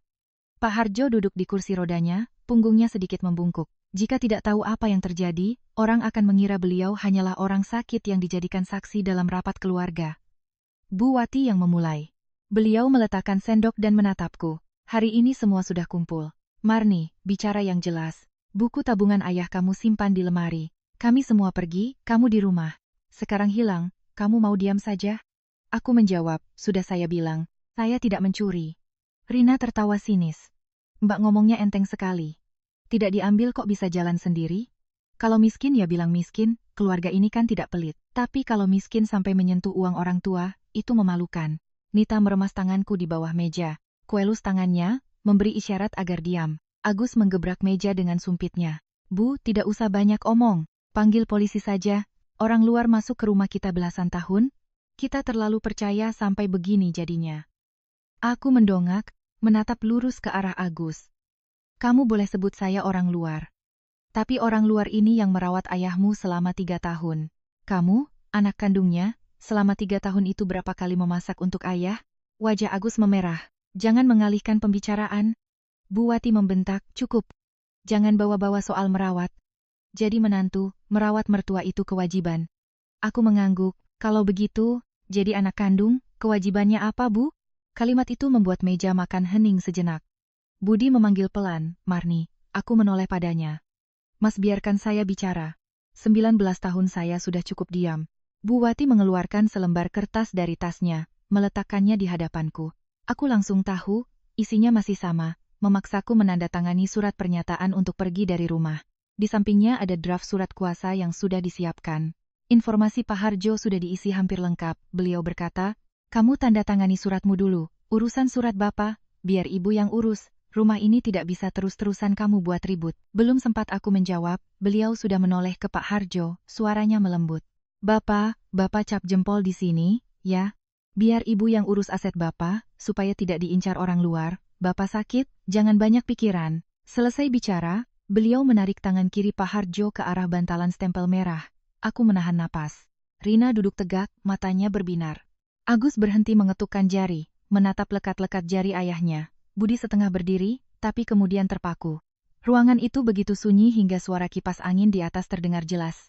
Tepat saat ujung jari Pak Harjo hampir menyentuh bantalan stempel, beliau tiba-tiba menarik tangannya. Bu Wati terkejut. Bapak kenapa? Pak Harjo perlahan mengangkat kepala. Wajahnya pucat, keningnya berkeringat, tapi matanya jernih dan sadar. Beliau menatap satu persatu orang di meja makan, lalu berhenti di Bu Wati. Suaranya serak dan pelan, tapi setiap katanya jelas. Aku belum mati. Satu keluarga seperti disiram air panas. Bu Wati ternganga. Rina berdiri, kursinya berderit. Agus menjatuhkan mangkuk ke lantai, pecah berantakan. Budi tergagap. Ayah. Pak Harjo meletakkan kedua tangannya di tepi meja. Kulihat lengannya gemetar hebat. Aku ingin sekali berlari membantunya, tapi beliau memberiku isyarat mata untuk diam. Beliau ingin melakukannya sendiri. Perlahan, beliau memusatkan kekuatan pada kedua kakinya. Punggungnya membungkuk, bibirnya terkatup rapat, keringat mengalir di pelipisnya. Lalu, di depan mata istri dan anak-anaknya yang terperangah, beliau berpegangan pada meja dan perlahan berdiri. Tidak setegap orang sehat, tidak sekokoh dulu, tapi beliau berdiri. Bu Wati mundur selangkah, wajahnya pucat pasi. Bapak bisa jalan. Sejak kapan? Pak Harjo menatapnya, tatapannya tidak marah, tidak garang, tapi begitu sedih. Sejak aku cukup sadar untuk tahu bahwa istri dan anak-anakku sedang menungguku tidak sadar lagi. Rina menutup mulutnya. Agus menunduk dalam-dalam. Budi terpaku, matanya memerah. Dan aku merasakan jantungku berdebar berat. Bukan lagi karena takut, tapi karena aku tahu pria tua yang lemah itu telah menggunakan sisa tenaganya untuk berdiri di hadapan keluarganya. Bukan hanya dengan kakinya yang sakit, tapi dengan harga dirinya yang terkubur selama 3 tahun. Pak Harjo terengah-engah, tapi tidak duduk. Beliau menunjuk kertas di atas meja. Siapa yang memberimu hak menarik tanganku untuk cap jempol? Siapa yang memberimu hak menjual tanahku? Siapa yang memberimu hak menuduh Marni mencuri? Bu Wati gemetar. Aku melakukan ini juga demi keluarga. Pak Harjo memotong. Demi keluarga? Atau demi keserakahanmu dan utang Agus? Tak ada yang menjawab. Aku meletakkan map berisi bukti-bukti di atas meja. Suaranya tidak keras, tapi cukup untuk membuat semua orang menoleh. Pengacara Danu dan Pak Santoso masuk dari pintu depan. Mereka tidak ribut, tidak arogan. Hanya keheningan orang-orang yang sudah siap dengan kebenaran. Pak Harjo menatapku, mengangguk pelan. Aku mengerti, inilah saatnya semua yang tersembunyi di dasar lemari, di dalam ponsel, di balik kata-kata manis dan liburan pura-pura, harus diletakkan di bawah terang lampu. Pengacara Danu meletakkan tabletnya di meja. Pak Santoso duduk di samping ayah mertuaku, tangannya masih memegang tongkat. Aku membuka map, mengeluarkan bukti satu persatu. Pertama, rekaman CCTV di kamar Pak Harjo. Layar menunjukkan Agus menyelinap masuk. Agus membantah, saya masuk mencari obat ayah. Pak Santoso mengetukkan tongkatnya. Mencari obat kok mencongkel lemari surat? Obat ayahmu ada di meja, aku ini tua tapi belum pikun. Wajah Agus pucat. Kedua, rekening koran. Total 500 juta rupiah ditarik dari rekening Bapak Harjo, banyak yang tidak sesuai dengan biaya pengobatan. Pak Harjo menatap Agus. Uang obat ayah, kamu pakai untuk bayar utang bisnismu, kan? Agus bersimpuh. Ayah, Agus kepepet. Niatnya mau ganti. Pak Harjo tersenyum sedih. Kamu mengambil uang ayahmu yang sakit, lalu berjanji pada dirimu sendiri akan menggantinya. Hatimu terlalu baik pada dirimu sendiri, Gus. Ketiga, pesan singkat Rina pada ibunya. Bu, ingat sisakan tanah di pinggir jalan raya untukku, jangan sampai Mbak Marni ikut campur. Aku menatap Rina, dulu kamu bilang tidak akan merebut apa-apa. Rina menunduk, aku kan hanya bilang pada ibu. Aku menjawab, iya, orang biasanya paling jujur saat mengira tidak ada yang mendengar. Keempat, surat perjanjian uang muka 350 juta. Nama penerima, Agus. Aset, tanah Pak Harjo. Pak Haryo sudah tanda tangan, Agus juga. Surat kuasa dijanjikan menyusul. Pak Harjo bertanya, siapa yang memberimu hak menjual? Agus menunduk, tak bisa membantah. Terakhir, rekaman suara di warung kopi. Suara Bu Wati terdengar jelas, dia sekarang lemah, tahu apa lagi. Cap jempol saja dulu, jual tanahnya untuk selamatkan Agus. Disusul suara Agus yang menyebut rencana menuduhku mencuri. Bu Wati menangis. Aku bicara begitu karena panik. Aku melakukan ini demi anak, demi keluarga. Pak Harjo duduk kembali, napasnya berat. Beliau menatap istrinya lama, lalu berkata, kamu demi anak, tapi kamu lupa aku juga manusia. Kamu demi keluarga, tapi kamu menjadikan harga diri Marni sebagai keset. Rumah yang dibangun di atas penderitaan orang baik, cepat atau lambat akan runtuh. Ruangan itu sunyi senyap. Budi akhirnya berdiri, menatapku, bibirnya gemetar. Marni, aku minta maaf. Aku tahu soal surat kuasa. Tapi kupikir ibu hanya ingin mengamankan. Aku tidak menyangka. Aku memotong. Mas tidak menyangka, atau tidak mau tahu? Dia menunduk. Aku mengeluarkan foto pesan singkat antara dia dan ibunya. Bu Wati bertanya, kalau Bapak tidak mau tanda tangan bagaimana? Dia menjawab, nanti saja setelah liburan dibicarakan. Yang penting jangan sampai Marni tahu. Aku meletakkan foto itu di hadapannya. Mas tidak mencongkel lemari, tidak menerima uang muka, tidak menarik tangan ayah. Tapi Mas tahu ada yang disembunyikan dariku. Bagiku, itu sudah cukup menyakitkan. Nita berdiri di sampingku, air matanya mengalir. Budi menoleh pada putrinya, suaranya tercekat, Nita, ayah minta maaf. Nita menyeka air matanya, ayah minta maaf pada ibu dulu, aku hanya sedih, tapi ibu yang dihina oleh seluruh keluarga. Kalimat Nita membuat Budi seolah runtuh. Dia berbalik dan berlutut di hadapanku. Marni, aku salah, aku pengecut. Kupikir dengan diam pada ibu dan adik, rumah akan damai. Aku tidak tahu diamku justru menyakiti kamu dan Nita. Aku menatap pria yang pernah kucintai itu. Hatiku tidak lagi bergejolak, hanya lelah. Aku tidak butuh Mas berlutut. Aku butuh Mas berdiri. Berdiri di pihak yang benar, bukan di pihak yang ramai. Setelah itu, Pak Harjo mengumumkan keputusannya di hadapan semua orang. Agus harus menandatangani surat pernyataan untuk mengembalikan 500 juta rupiah yang telah diambilnya dan menyelesaikan sendiri masalah uang muka dengan Pak Haryo. Bu Wati tidak lagi diperbolehkan memegang surat-surat berharga apapun milik Pak Harjo. Seluruhnya disimpan oleh pengacara Danu di bawah kuasa hukum yang sah. Rina tidak lagi mendapat bantuan keuangan. Budi harus meminta maaf secara terbuka padaku dan Nita, serta tidak boleh ikut campur dalam urusan aset ayahnya tanpa kehadiran pengacara. Buku tabungan 7,5 miliar itu tetap atas nama Pak Harjo. Aku hanya menyimpannya sesuai permintaan beliau, dengan Pak Santoso dan pengacara Danu sebagai saksi. Beberapa hari kemudian, saat kesehatannya membaik, Pak Harjo ke bank bersama pengacara untuk memisahkan sebagian dana untuk biaya pengobatan dan menyewa perawat. Sebagian lagi, beliau buatkan tabungan pendidikan untuk Nita, dengan surat-surat yang jelas. Beliau juga membuat surat wasiat yang sah selagi masih waras, agar kelak tidak ada lagi perebutan. Sedangkan aku tidak kembali ke kamar lama di rumah keluarga Harjo. Aku membawa Nita untuk sementara tinggal di rumah ibuku. Setiap hari aku tetap membuka toko jahit. Budi berkali-kali datang, memohon kesempatan kedua. Aku tidak langsung meminta cerai. Tapi aku bukan lagi wanita yang hanya percaya pada janji. Aku berkata padanya, kalau Mas mau mempertahankan kami, Mas keluar dari rumah itu, kita hidup mandiri. Jadilah suami dan ayah yang sesungguhnya. Aku tidak mau dengar kata lain kali lagi. Mulai sekarang, aku hanya akan melihat tindakan. Pak Harjo, setelah itu, lebih rajin menjalani fisioterapi. Pernah sekali beliau memegang tanganku dan berkata, Marni, ayah bersalah karena membiarkanmu menderita terlalu lama. Ayah kira diam itu akan menjaga keutuhan rumah. Ternyata diam hanya membuat orang baik terus dirugikan. Aku menangis, tapi kali ini air mataku tidak lagi asin karena hinaan. Rasanya lebih ringan, seperti setelah hujan badai yang panjang. Atap rumah mungkin masih bocor, tapi setidaknya langit sudah cerah. Setelah semua ini, aku sadar, mengalah itu baik. Tapi mengalah sampai membiarkan orang lain menginjak-injak harga diri, itu bukan lagi kebaikan, tapi menyakiti diri sendiri. Uang, tanah, dan buku tabungan hanyalah sebuah ujian. Hati manusia, saat dihadapkan pada keuntungan, dengan sendirinya akan menunjukkan wujud aslinya. Jika Anda merasa kisah ini bisa menjadi renungan, silakan tinggalkan suka dan komentar Anda. Terima kasih telah menyimak sampai akhir. Semoga Anda semua senantiasa sehat, damai dalam keluarga, dan bijaksana dalam menghadapi